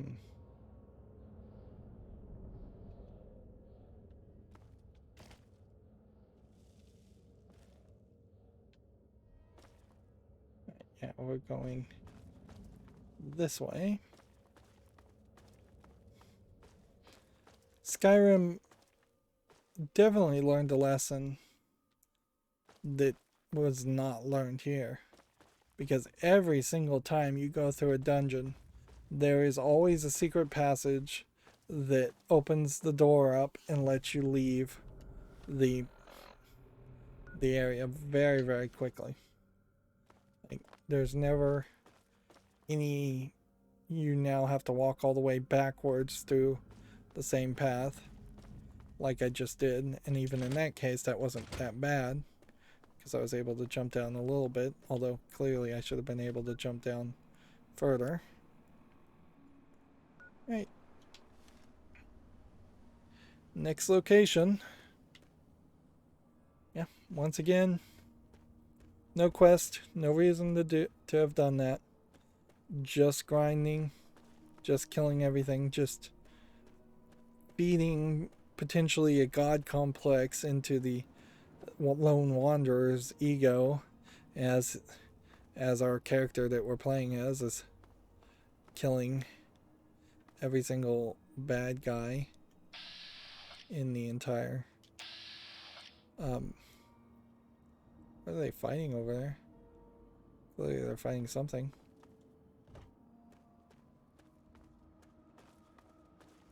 Yep.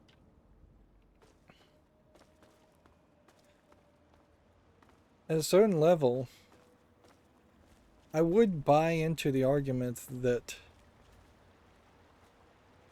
the Wild West became a lot less wild. Giant soldier ants. Now it's angry at me.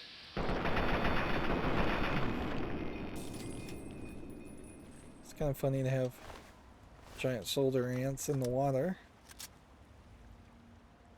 We haven't seen ants in an extremely long time.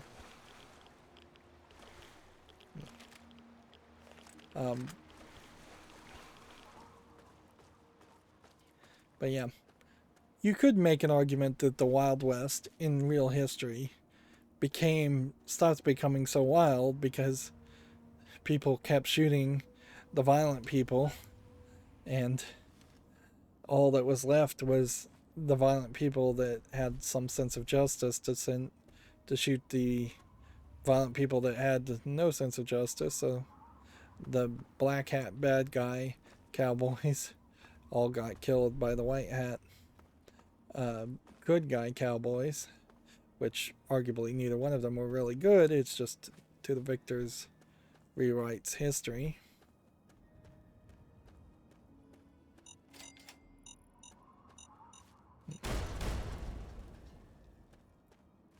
Okay.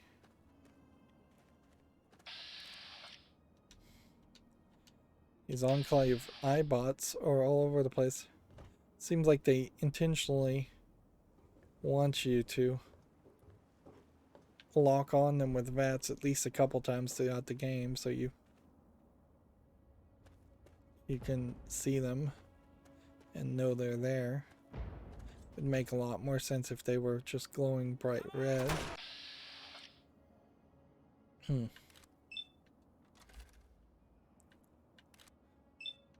Well, really at this point.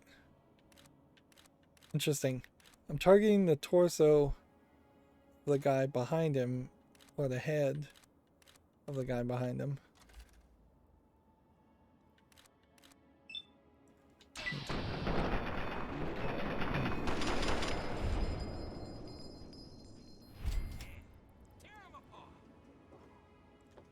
This guy can't even find me.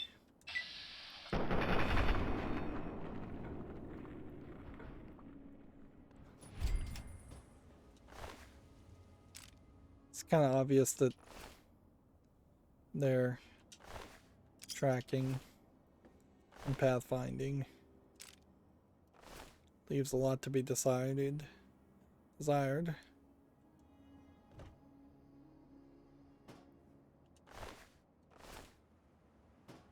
And I've got a mini nuke in another bottom, another book.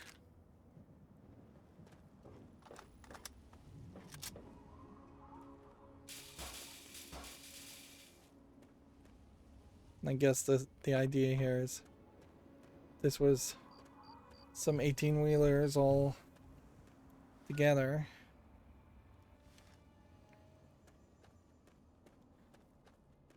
But it doesn't really feel like there's a building here. Which it definitely feels like there should be a building.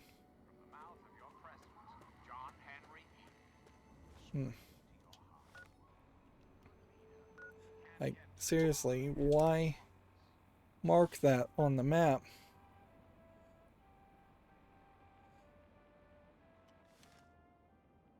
It does say there's a last gas station this way. We've just found so many things on the map now that it wouldn't really make sense to spend extra park points to mark everything else on the map. I could easily get a online map of every location with it pointing out where all the bobbleheads are and use that. Plus I could also fast travel to each location, and for each not filled in triangle that is on the radar, I could just walk in that general direction. And that's not a system we've been using, but it is definitely a system we could be using.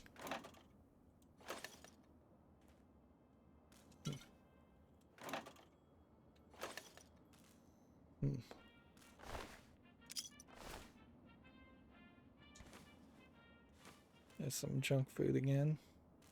So maybe junk food's not as rare as I thought it was.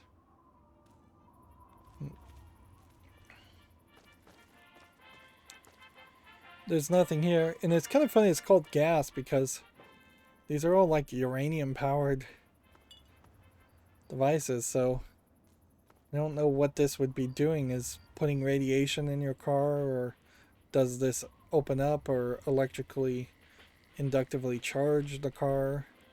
But they're not electric vehicles, so it seems like they didn't really think that all the way through. They just wanted a rocket-shaped gas station. I honestly would not be surprised if the gas stations were all added because of a DLC element later in the game and weren't actually in the main game originally, or weren't planned to be in the main game originally. They are another red thing that I think you would benefit fairly well from using more as a visual cue.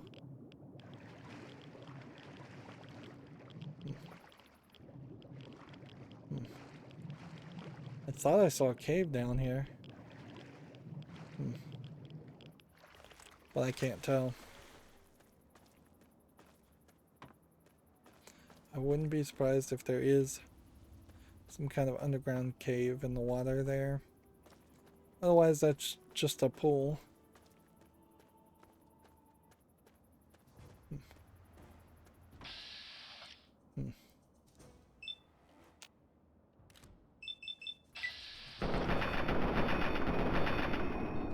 We may be working our way back to Deathclaw territory. Which that I am happy to accept if that's the case, because that will give us 25 XP with every kill, and as long as I don't get overrun by 2 or 3 Deathclaws, I'll be fine. There's nothing in here, and I got stuck on the ground. Yeah. This definitely feels like a place where a bomb, a mini nuke may have dropped, and somebody's researching it. But once again, it's not a labeled or named location. Yeah, it says it's a triangle here pointing in that general direction. And there's a triangle here pointing in that general direction.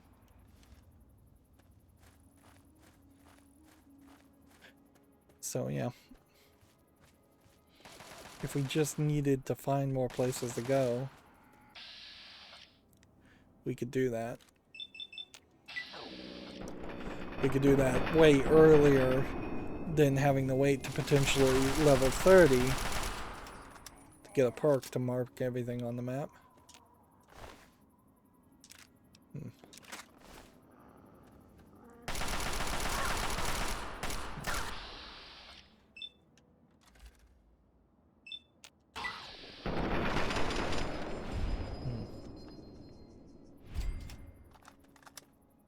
Four XP killing dogs.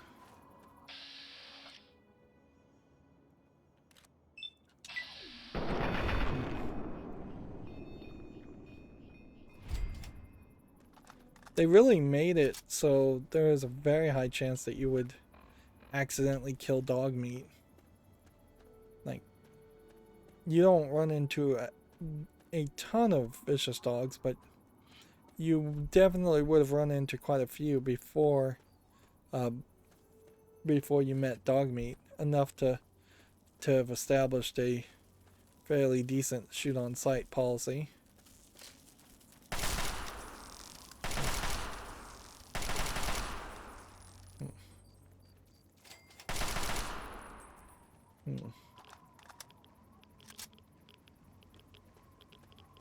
So here you have just a slightly irradiated area.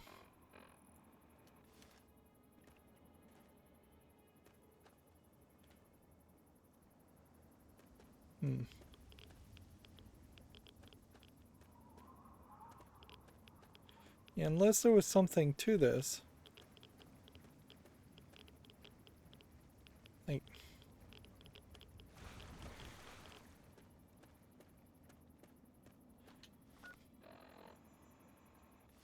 yeah. There's something in that general direction, which may very well be little lamplight. Or, and that's kind of it. Yeah. These not filled in triangles might point and detect things in a very far distances. Shale Bridge.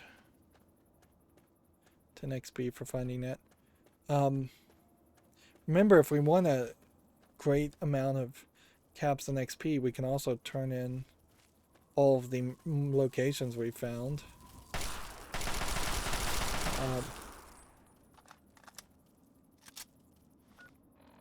Let's see. Local map. World map.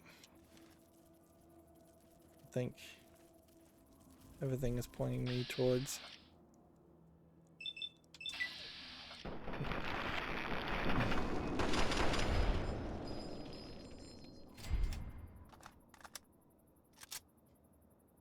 I think everything's pointing me to go this way and fight a bunch of ants. We may very well go to Little Lamplight and find that Little Lamplight wants us to go to Shale Bridge to do something.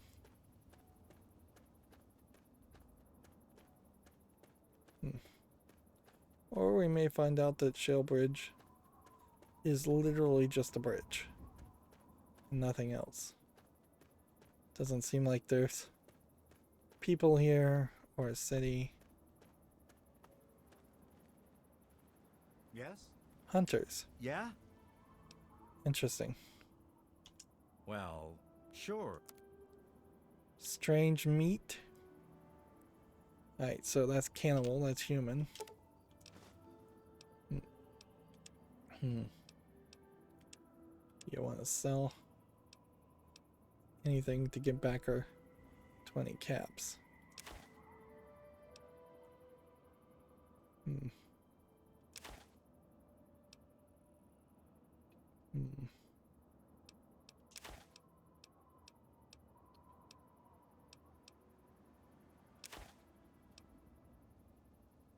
Thanks. Hmm. Let's see, what kind of meat are you selling anyway? The very best kind. Try some. You've never tasted sweeter, I'll warrant. Hmm. Yes? Notice that it's just like the exact Hey, same face model for that. What do you need? Hmm. What's mine? Yeah, let's just buy as much strange meat as possible. Hmm. Meanwhile,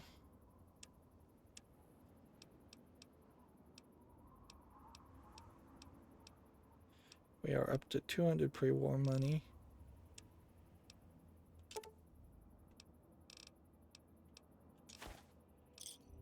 Another satisfied later.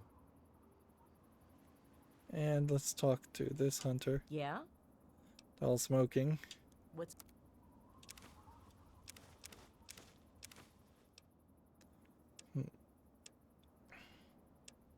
What's funny is that it seems like it's going into my ammo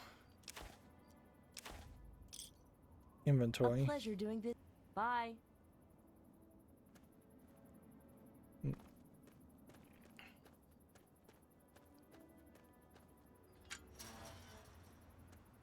But yeah, pretty obviously that is human flesh.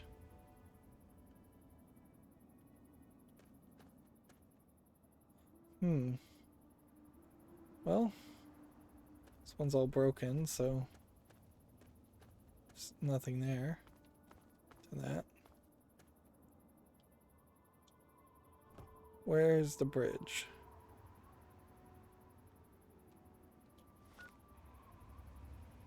Says we're looking right at it. We should turn around and look in this circular area.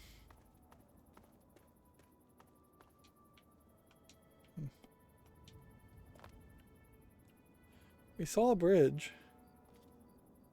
Was somewhat over here, I think.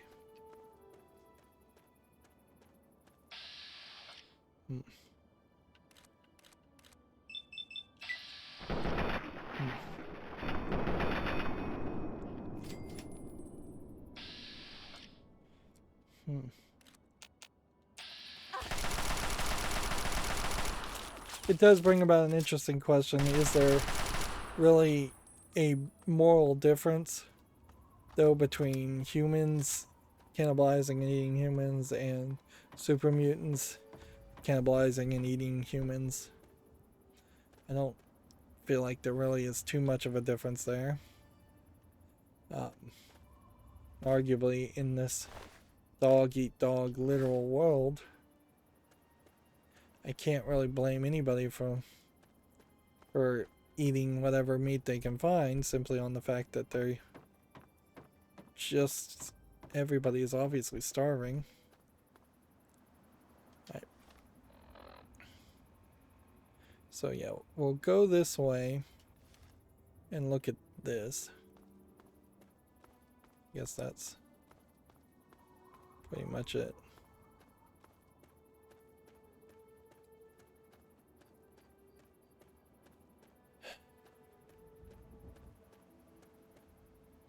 Shale is a type of rock.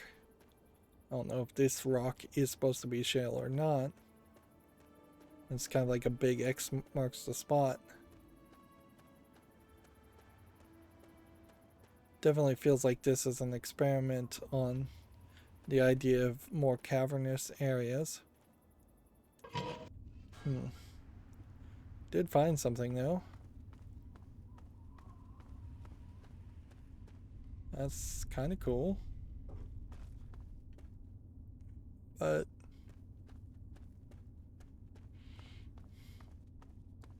I guess it all goes this way.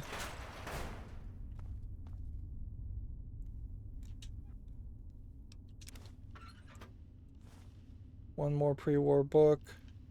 Some more junk. Some sugar bombs.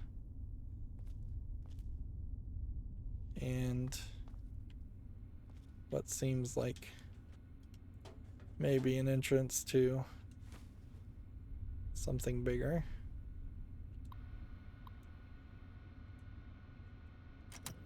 You have a broken terminal here. An encryption key just sitting in the middle of nowhere.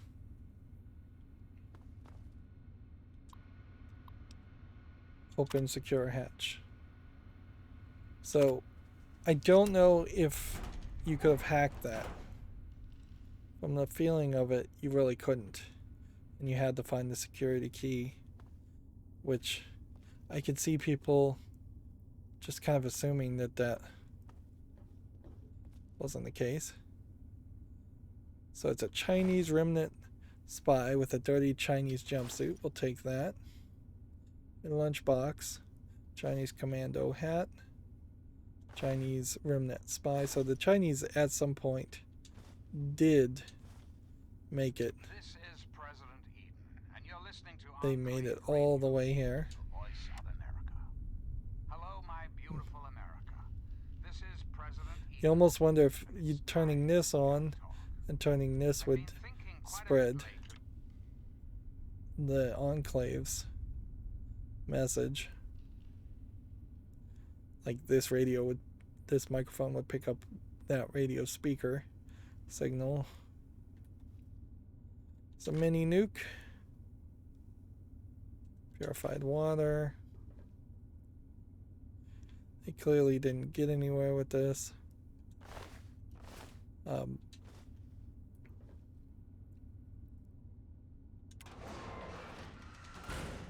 Nothing special unlocks when you do that. Okay, so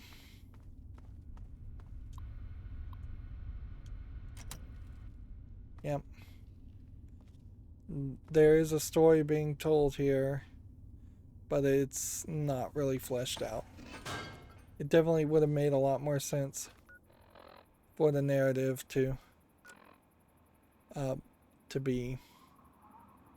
It's crazy though that Shellbridge is marked as a city when there is nothing there. Did I nuke it? Was this what I shot the ICBM at? That's a possibility. See, we're gonna have to go to Little Lamplight also, and I don't really want to deal with Little Lamplight quite yet, so I may just walk in there, walk by it, and well, you could probably walk in there and it won't matter too much. Where is that radio tower? Here it is.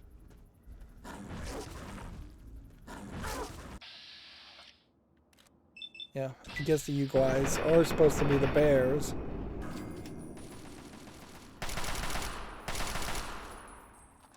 In this world.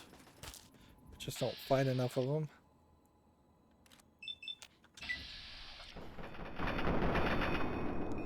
Also not fighting enough Enclave.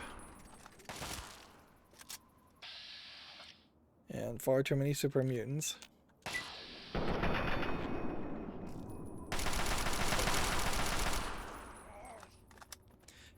Yeah, I could see a shortened version of this game in which you are just shooting super mutants for the vast majority of the time.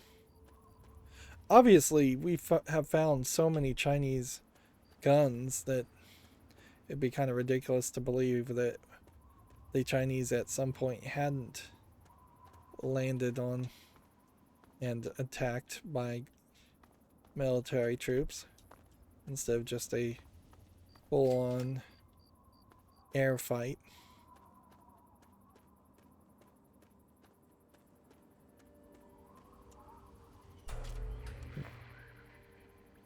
Sierra Romeo, a tower, and I really wish everything was just always brightly lit. This darkness doesn't help anything.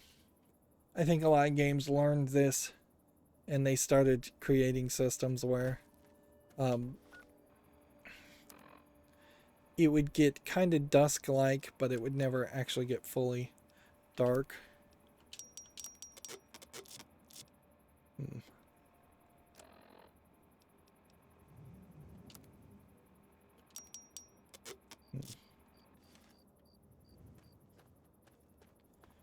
But yeah, when it gets fairly dark like this, you're just hurting the experience for the player, and you're not really putting your artistic creation in the best light, quite literally, that you could. And I think Skyrim fixed that too. It's dark and kind of spooky when you're in caves, where that would make sense, but when you're outside, things tend to be fairly bright, colorful.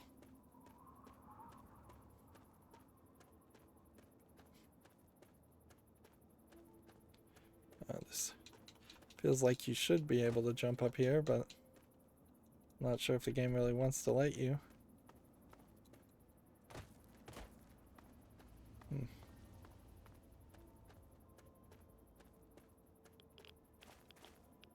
And we're getting irradiated. I don't know specifically why. Ooh, ooh, ooh.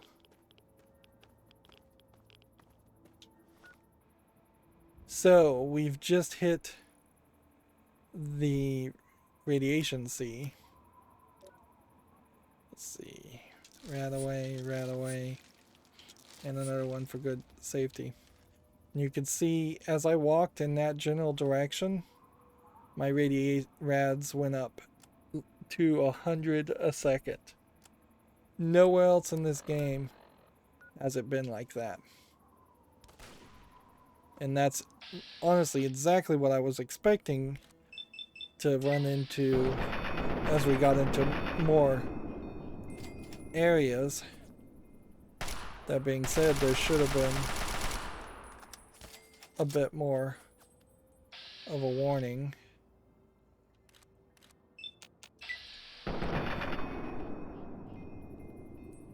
Like, you shouldn't accidentally walk into an area and potentially die. I guess this wall was supposed to be a warning, but I didn't even see the wall.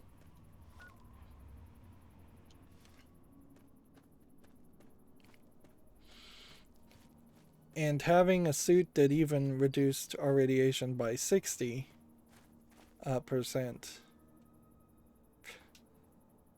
yeah, here's the warning back here, is not going to save you if you're getting 40 rads per second on top of that. It kind of implies that maybe all of these mutations, all the super mutants, have been pouring across the wasteland from the radiation sea, is what I think it's called, or the irradiated sea.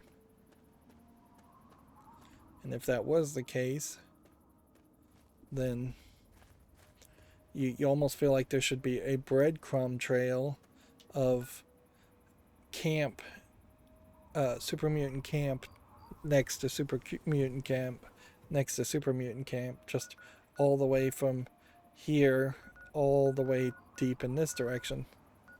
But because they don't do that, then it just kind of feels like they have long since overrun all of the wasteland, or they independently mutated in different groups and sects, and there's just super mutants everywhere, which that's as fine of a way to understand it too. I still really wish we could dry fire a lot more.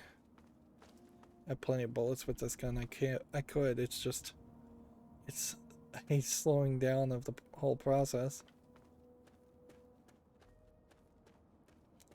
Now, I'm a little confused here because I don't remember the above ground part of the little lamplight. To my understanding, it was, I thought, just in a completely underground area. But it's fairly obvious there's quite a bit I don't remember about Fallout 3.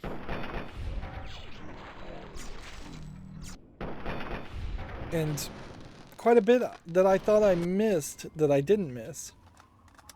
I think that's worth mentioning also. I really thought I had missed 50% of the content in this game.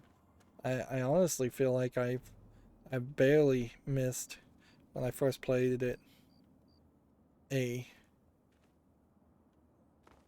would say less than 10%.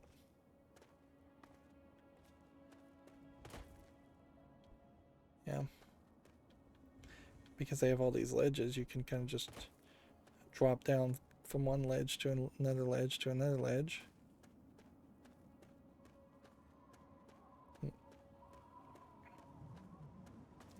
Yeah. It's interesting we don't see any car sales lots. You see some parking spots, but you would think for all the cars around here and for the time frame that they're evoking, there would be a lot more car sales ads. You can see there's a whole bunch of lit up Christmas lights that all around. Or in the UK they call them fairy lights, but I guess since this is in the United States that doesn't mean anything.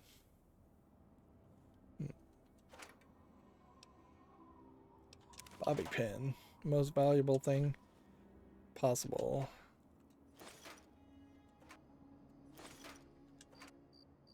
Why does this game give me so much ammunition? I mean, that is, I think, something to consider here. Either you would have needed this much bullets, or the way I've been playing this game is completely different than the way they expected other people to play it. Because, yeah, it doesn't really make a lot of sense.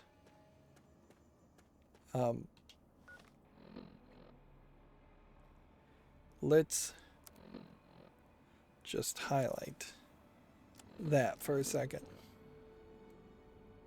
If we were only using this gun, we would run out of bullets. If we were only using this gun, we'd run out of bullets. This Magnum gun, we probably would never run out of bullets because I imagine the Magnums do a very high amount of damage. This gun, we'd run out of bullets. But this gun, we have tons of bullets, and we've sold some of these bullets too. This gun, we have tons of bullets. If we ever built the dart gun, we would have a decent amount there. Electron charge packs, I don't even know what those are used in, what gun that would be. We might run out of flame fuel, but I kind of doubt it. If we were to use electric guns, we have plenty of bullets. These mesmatron bullets are for the mesmatron guns. We have 18 mini nukes, so you couldn't just mini nuke everything if you wanted to. We couldn't just missile things. Railway spikes, I imagine we'd run out fairly quickly. Shotgun shells, we have a ton of bullets. Yeah, it doesn't quite make sense. Now, I think what would have happened here had we not gone to Paradise Falls and saved the kids before this is that they would have told us we have to go rescue the kids before they'd let us in. Either that, or we would get slightly down this direction. They would have told us that. It's kind of gray palette in the walls here. You've got like a stop sign here. This would have been, says don't visit. Hold it right there, lady. Don't take another step or we'll blow your fucking head off. And so here you have a kid and he's cussing at you, and I bet they thought that was cool. There's a ton of gore in this game, so I don't have a problem with there being cussing in the game. There probably should have been a lot more of that in the game, although it would have gotten very repetitive and annoying. There's oddly not that much actual adult content in the game, although there is a lot of implication that people are sleeping with each other and being used as sex slaves. So yeah, this guy would have not let us through if we hadn't saved the kids. You're big, and I don't have any big friends. You better just go out the way you came in. Of course, the idea that kids would isolate themselves in this horrific world kind of makes sense, although there is also a lot of room for a Lord of the Flies scenario where they wouldn't actually be able to self-rule and regulate each other and would just dissolve as a community. I'm McCready. I run Little Lamplight because they made the mayor, and I don't like strangers or mungos. This is Little Lamplight. We live here, and we don't need no mungos messing it up. So just take a hike. I assume you could, they would kick out kids as they got older, and he's very possibly the oldest one, so that, but you could also have a community that it's just like, here's a bunch of kids, they stay together, and then they age together. Why would I tell you anything? God, you're dumb. And this might be a case where childlike thinking as a perk might help you. Hell no! No mungos allowed! Let's see, speech check. Well, okay. But you better not be lying, or else we'll shoot you.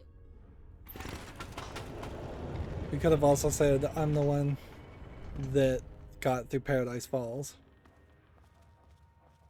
Happy birthday, Sticky. Sorry I missed your party. Yeah, me too. Sorry. Here you have Knick Knack, happy about it. Knock Knock, It's the worst day of my life. and Sticky. You know the rules. The rules are stupid. You're Princess. a monkey now. You gotta leave. Maybe Zip. I can stay just a little longer? Bye, Sticky. Yeah. Bye, Sticky. Don't So, just bro, stand hey, there. any luck Get out of training here today? already. Nah, Zip kept asking if I had any Nuka-Cola hidden anywhere, so I told him I kept a six-pack hidden near a magic rock. He'll be busy for weeks, see? Oh, man. And just yesterday, I got him to believe... Let's see. Wow, what luck! I'm Sticky. Forget these little kids. I'll take you to big town where the mungos, where the grown-ups live. I'm headed there now. Let's see. So there's a big town.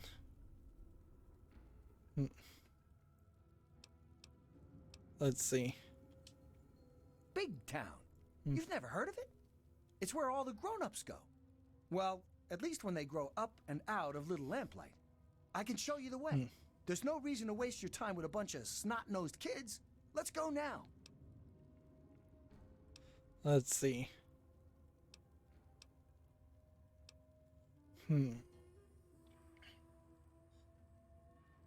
Fine, I'll take you to big town. Yeah, I got lots of caps. But they're at Big Town, so I can give them to you when we get there.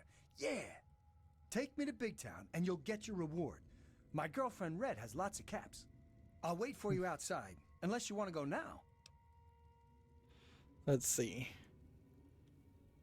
So he'll wait for me outside. Oh, I forgot I had that on. It was for my birthday. Here, you take it. I don't want it anymore. I already have that. It's east of Little Lamplight. Come on, let's go there. It's not that far away. We'll be there in no time. East of Little Lamplight. Why won't you just take...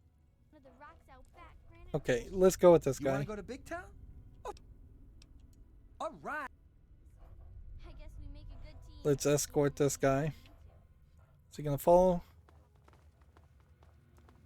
I have a feeling that there is no big town, and it's instead the cannibals. Let's look on the map and see where we're supposed to be going. East of this.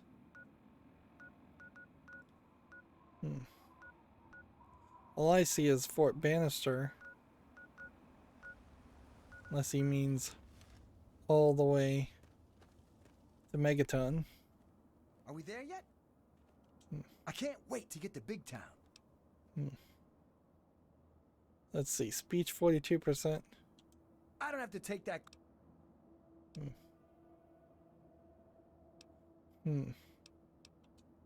No.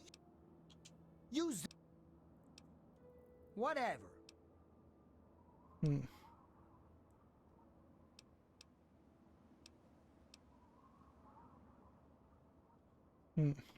Oh, wow. Cool. What have you got for me? Alright, let's give him a weapon. Sure.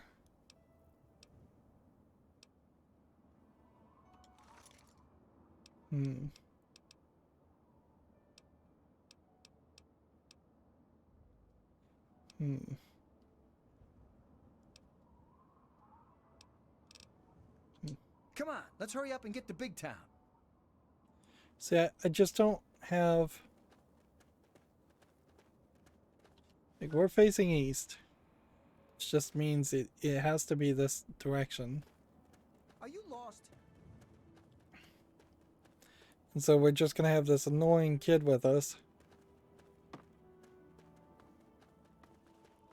I know. Let's make up a story to pass the time.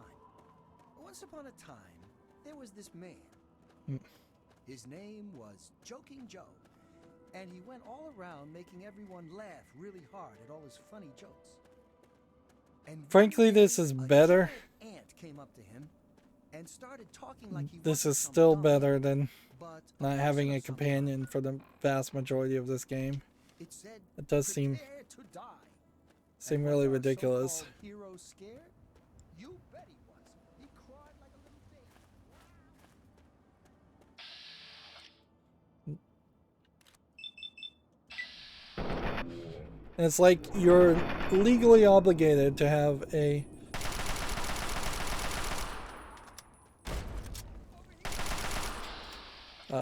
like you're potentially legally it feels no, let me rephrase this. It feels like the game developers feel like they're obligated to have at least one companion quest like this where Are you lost? you're just escorting people. Escort mission. That's the phrase I was trying to find. Right, so I'm assuming it's this not filled in triangle. But if he's just going to repeat, "Oh, you lost, over and over again, yeah, we wouldn't want this escort mission to last much longer than it seems like it is going to.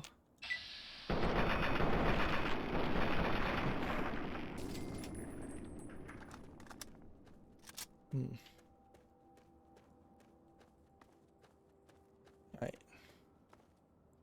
Where is Big Town, do we think? Somewhere past this rocks?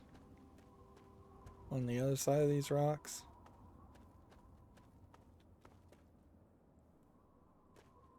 I assume this guy following me?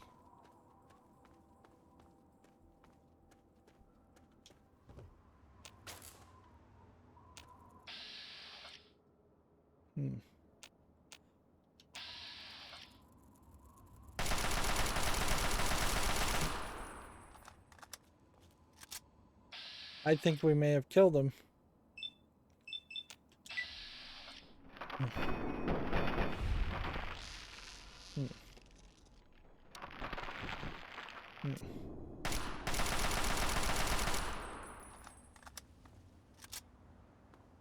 I think our guy may have died.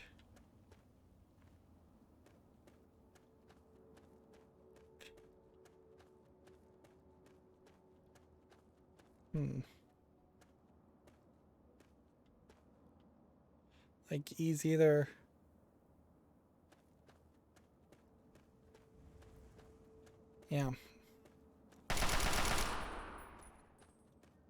He was either zapped by something,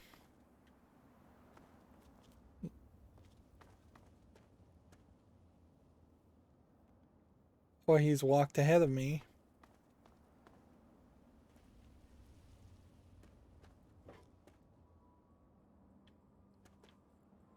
It almost makes sense for him to constantly talk at that rate.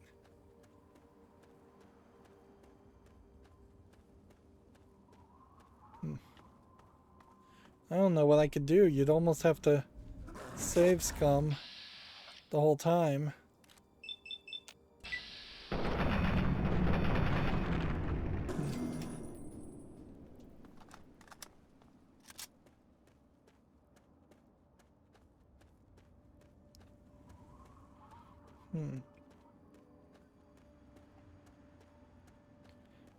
I have no idea where his body would even be.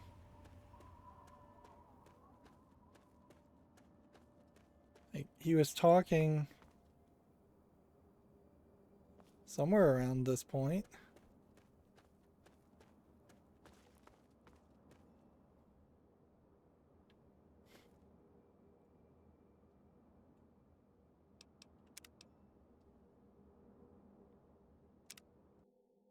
Let's try that again. I can't wait to get to Big Town. Oh, I'm sorry. I was just really excited. I'll shut up now. Oh, what? Right. Let's give that to him.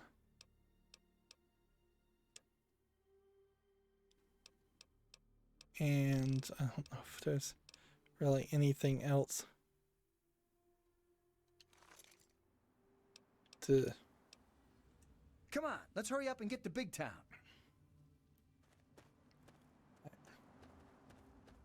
Safer path this time. Stay on the road and use the road as our guiding lines.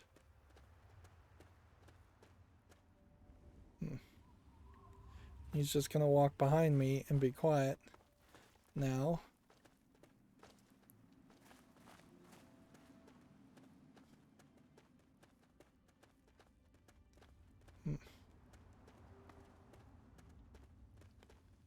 So you just have to listen, I suppose.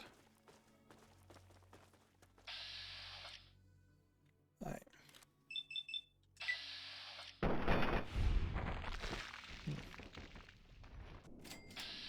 I imagine what happened there is the super mutant threw a grenade, and when the super mutant threw a grenade, that blew up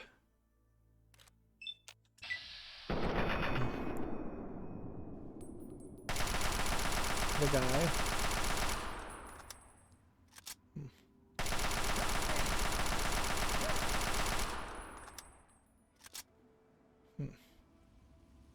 Still okay?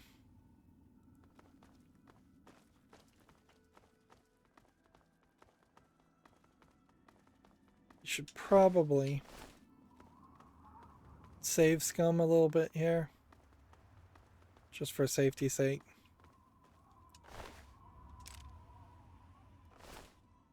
I imagine this guy is not smart enough to pick up ammo or armor or anything like that to protect himself.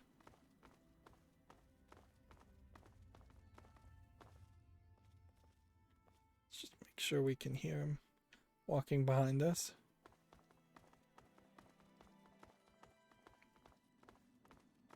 And I'm basically assuming that we're gonna find out none of the kids ever actually make it to Big Town. Very few of the kids do.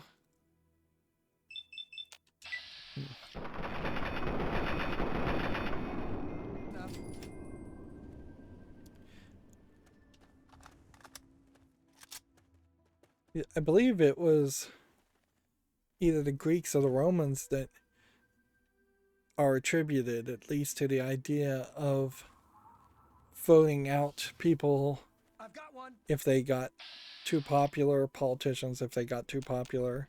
We'll get 'em. And so like once per year you would ostracize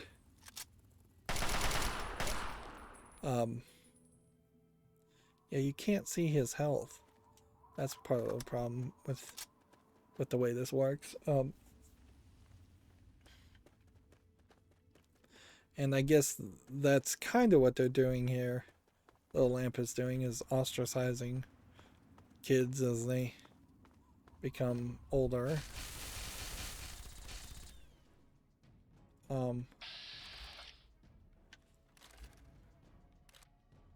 Oh, this is no good.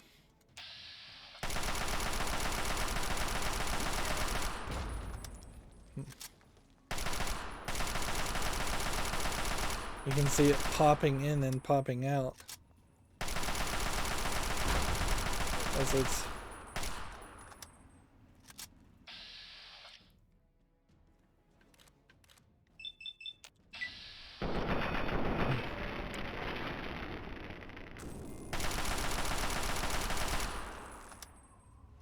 still not dead. Well, you alive?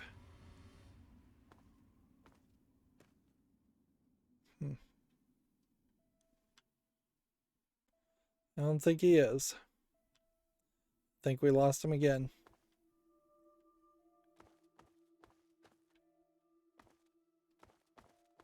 Yeah, he's gone. Either he gets blown up and leaves no corpse, or he runs away.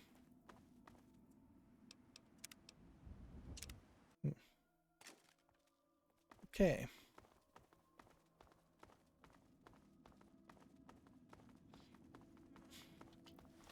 I guess the question is, would the map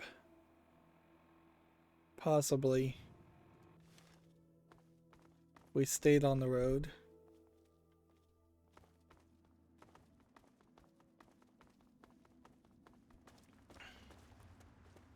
and I like the idea that I got XP for telling him to shut up, but I don't like the idea that that made the game more difficult.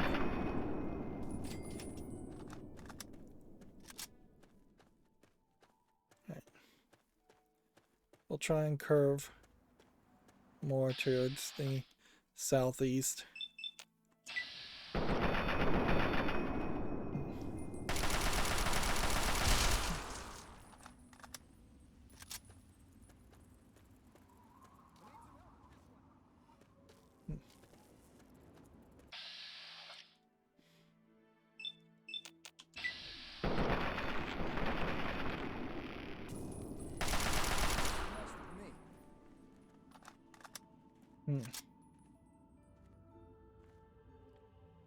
Let's see.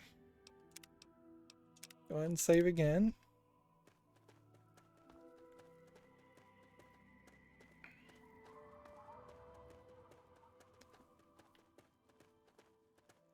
I would say this escort quest is slightly different because you generally aren't running into a scenario where the road and the path to get from point A to point B is branched off and it is a save scum puzzle, for lack of a better description, to figure out which way you need to go so you don't run into incredibly dangerous enemies.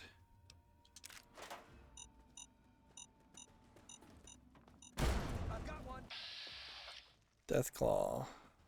And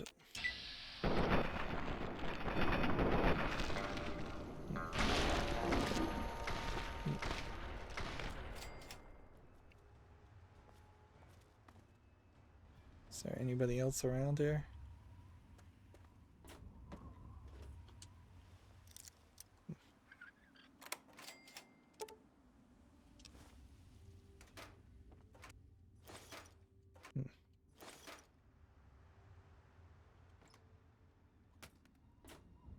I wonder if this game doesn't give me guns because it just knows I don't need them.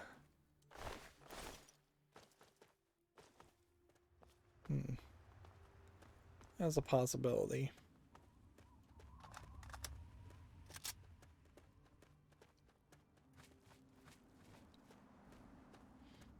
Over here. Alright, now we're in trouble.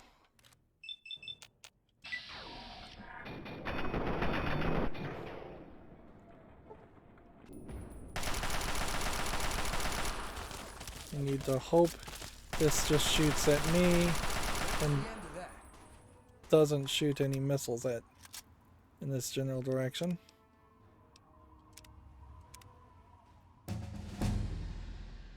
And we level up.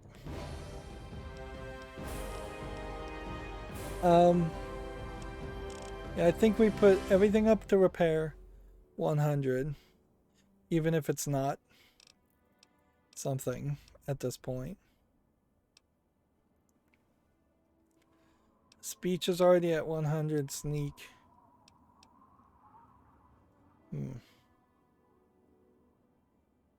Steal an item is pick someone's pocket. Really don't need it. Medicine could easily go up to 100.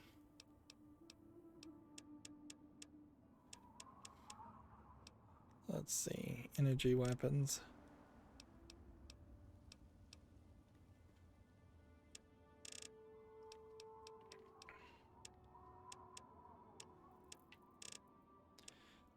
Like, we really don't need our medicine that high.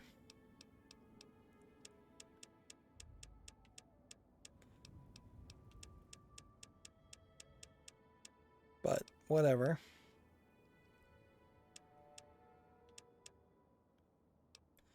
I think that works fairly well.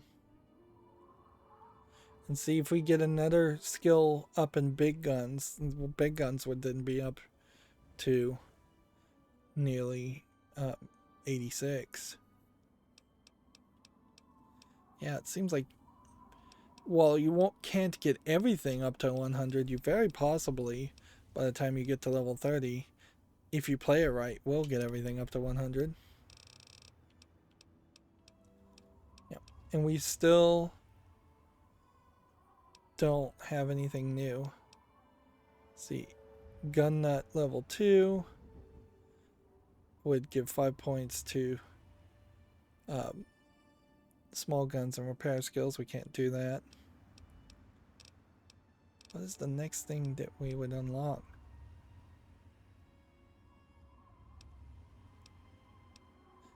Well, it's not so much that these perks have anything to do with the level. It has to do with the fact that you can't really ever raise your special, so you would have to use a perk to increase your special, your perception or your agility or your charisma, to then get one of these special perks. And this is really the only thing that that would maybe make you want to talk to potentially play this game multiple times. Silent running perk, agility 6. I don't even know what the running button is. If I could have been running this whole time, which apparently I can, it's not mapped to a controller button. Unless just pushing forward in the pushing forward with the right stick. Level 14, we could have stopped setting off mines and traps.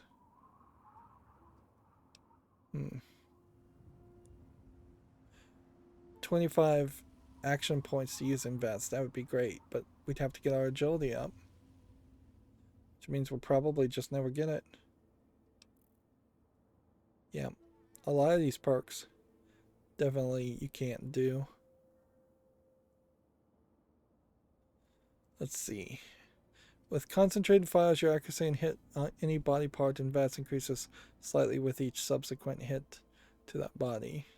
But we would need our energy weapons at 60 and small guns at 60. Lockpick 7 and perception 7. Unarmed 70. Paralyzing. Palm. Level 20. When you choose the Explorer perk, every location in the world is revealed on your map.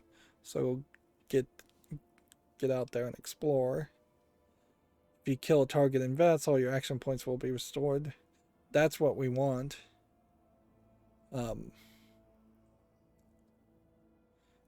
Ninja abilities, unarmed abilities. 2 points of strength when the direct sunlight and slowly regenerate health.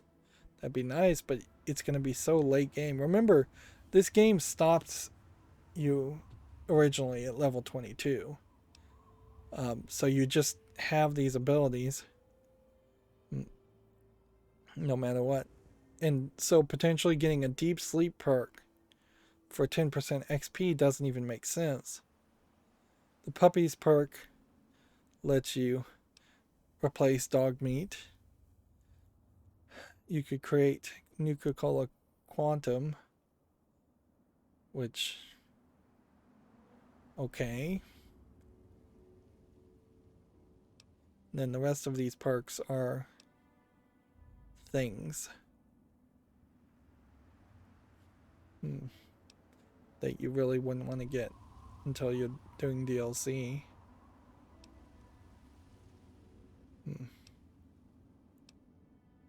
Yeah, and it's not until you're at the max of level 30 that you could take almost perfect. Kind of the rest of these perks are pointless. You're gonna just use them to get your big gun skills and maybe some other skills higher.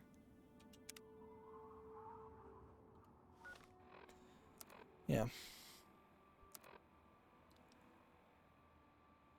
We have discovered nearly 97 locations. I wouldn't be surprised if there isn't much further than 100 locations. Maybe 110 in the main game.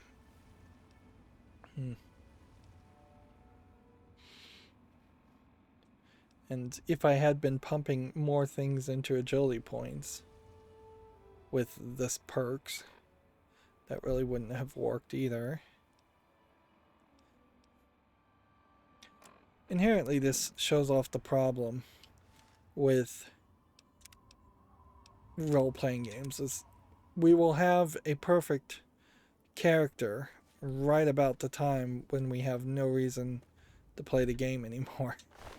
We'll have wasted a lot of energy to try and create a perfect character with no reward.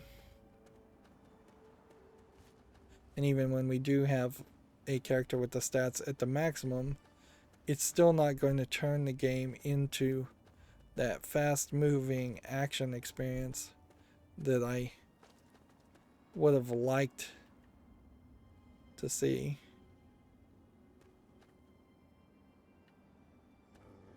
You're here. We have a Talon dog.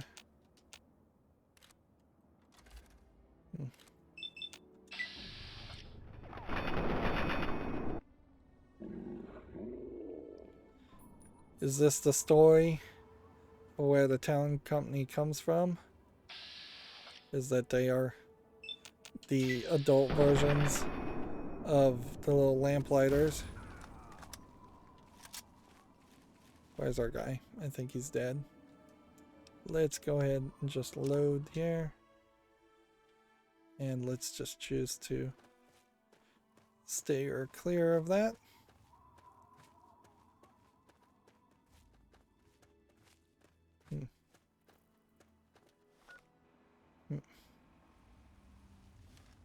I mean, that is Fort Bannister.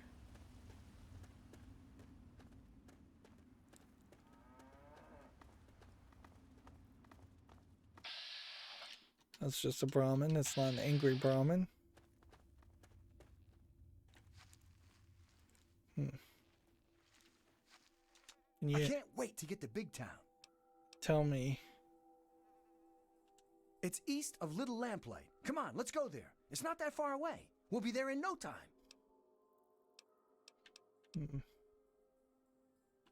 Come on, let's hurry up and get to Big Town.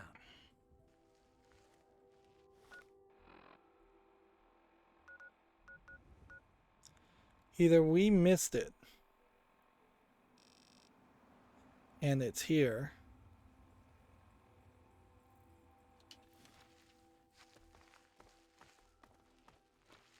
or there is no big town.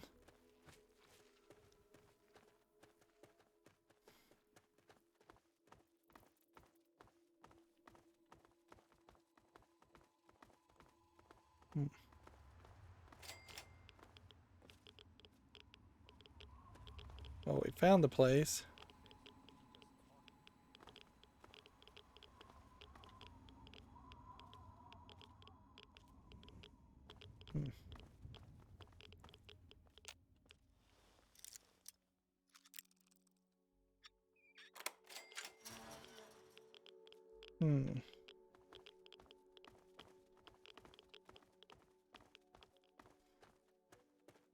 I'll have to go back and check that later.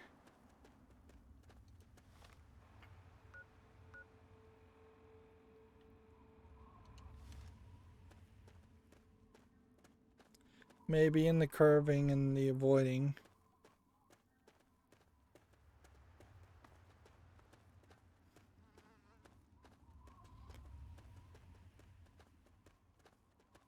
Like, what's funny is this isn't a quest. So, if it was supposed to be a quest and he'd given me more of an indication of where Big Town is, that would have been helpful.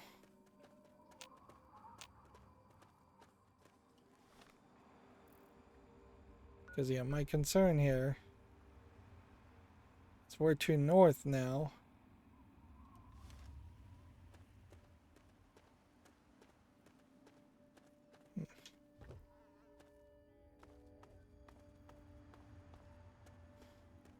Yeah, I feel like this is where we went. So, I don't think we missed it. You know what? Let's cheat a little bit. Let me just type into Google, where is Big Town?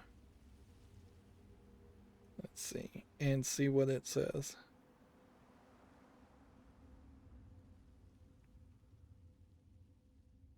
Fallout. Just so there isn't some other.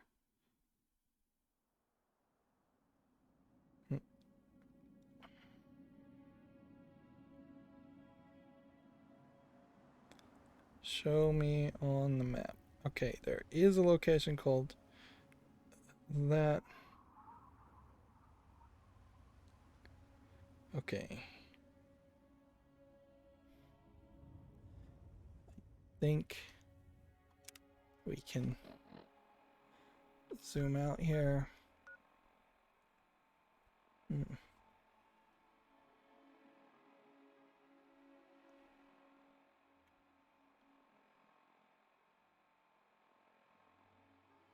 Oh man, this guy is lying to us big time. Here's Big Town.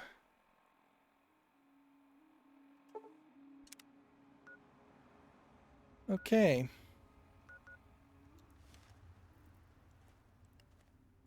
So, where are you, kid? Did you die?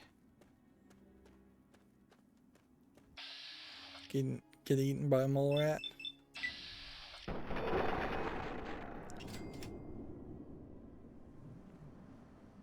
Don't tell me he actually died. Yet again.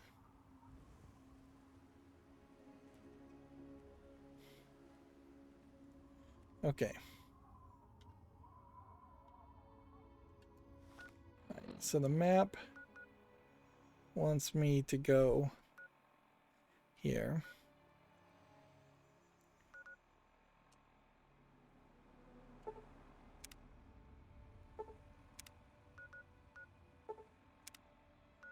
All right. Which is that direction.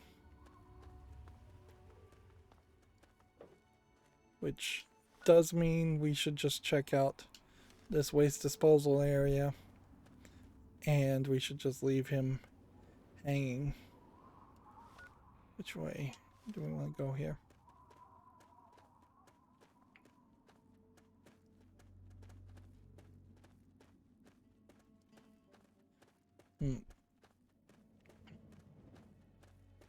There is some slight benefit in having quests like this where it makes you walk from point A to point B in the hopes that you will actually find something new to also interact with. We don't get a lot of that though. Honestly, just looking at a map online of how many things aren't really marked, there is, I think, I can't wait to get to Big Town. A argument that... Oh, okay, but please don't leave me here by myself. Come back for me soon, okay? Yeah. So save there.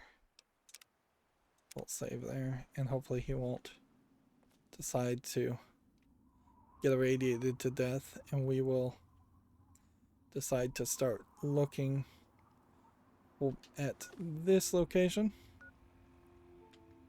Yeah. The thing here is it does kind of feel like there is enough room for there to be maybe 2 or 3 things, even in this square, that is fairly populated with locations. And if we've got nothing else to do with our perks, there is, I think, an argument to specifically getting everything marked on the map, particularly in like the DLC areas, because those DLC areas, like the Pit, for instance, it's going to take you to a whole different area. Maybe it's a little bit more linear, but there is probably a possibility of missing some stuff, and having your map marked could be very helpful in that case. You still have a lot of nothing around here. And yes, I could fast travel to a location and just look for the not filled in triangles, but that would take a lot of time. Although I don't know what I'm really looking for at this point either. Like, we have Fort Bannister, we have Girder Shade. There's really not a lot of other locations that we may even visit. As we've visited so much of the map and done so much. Meanwhile, there's a repetitiveness here that we have definitely not gotten over, as far as doing the same thing over and over again.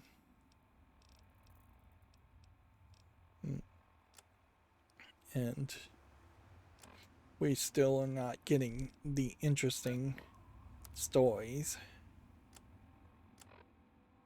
at all. I could probably take Radix to go and investigate this area, or I could probably also ignore the area and come back with a radiation suit.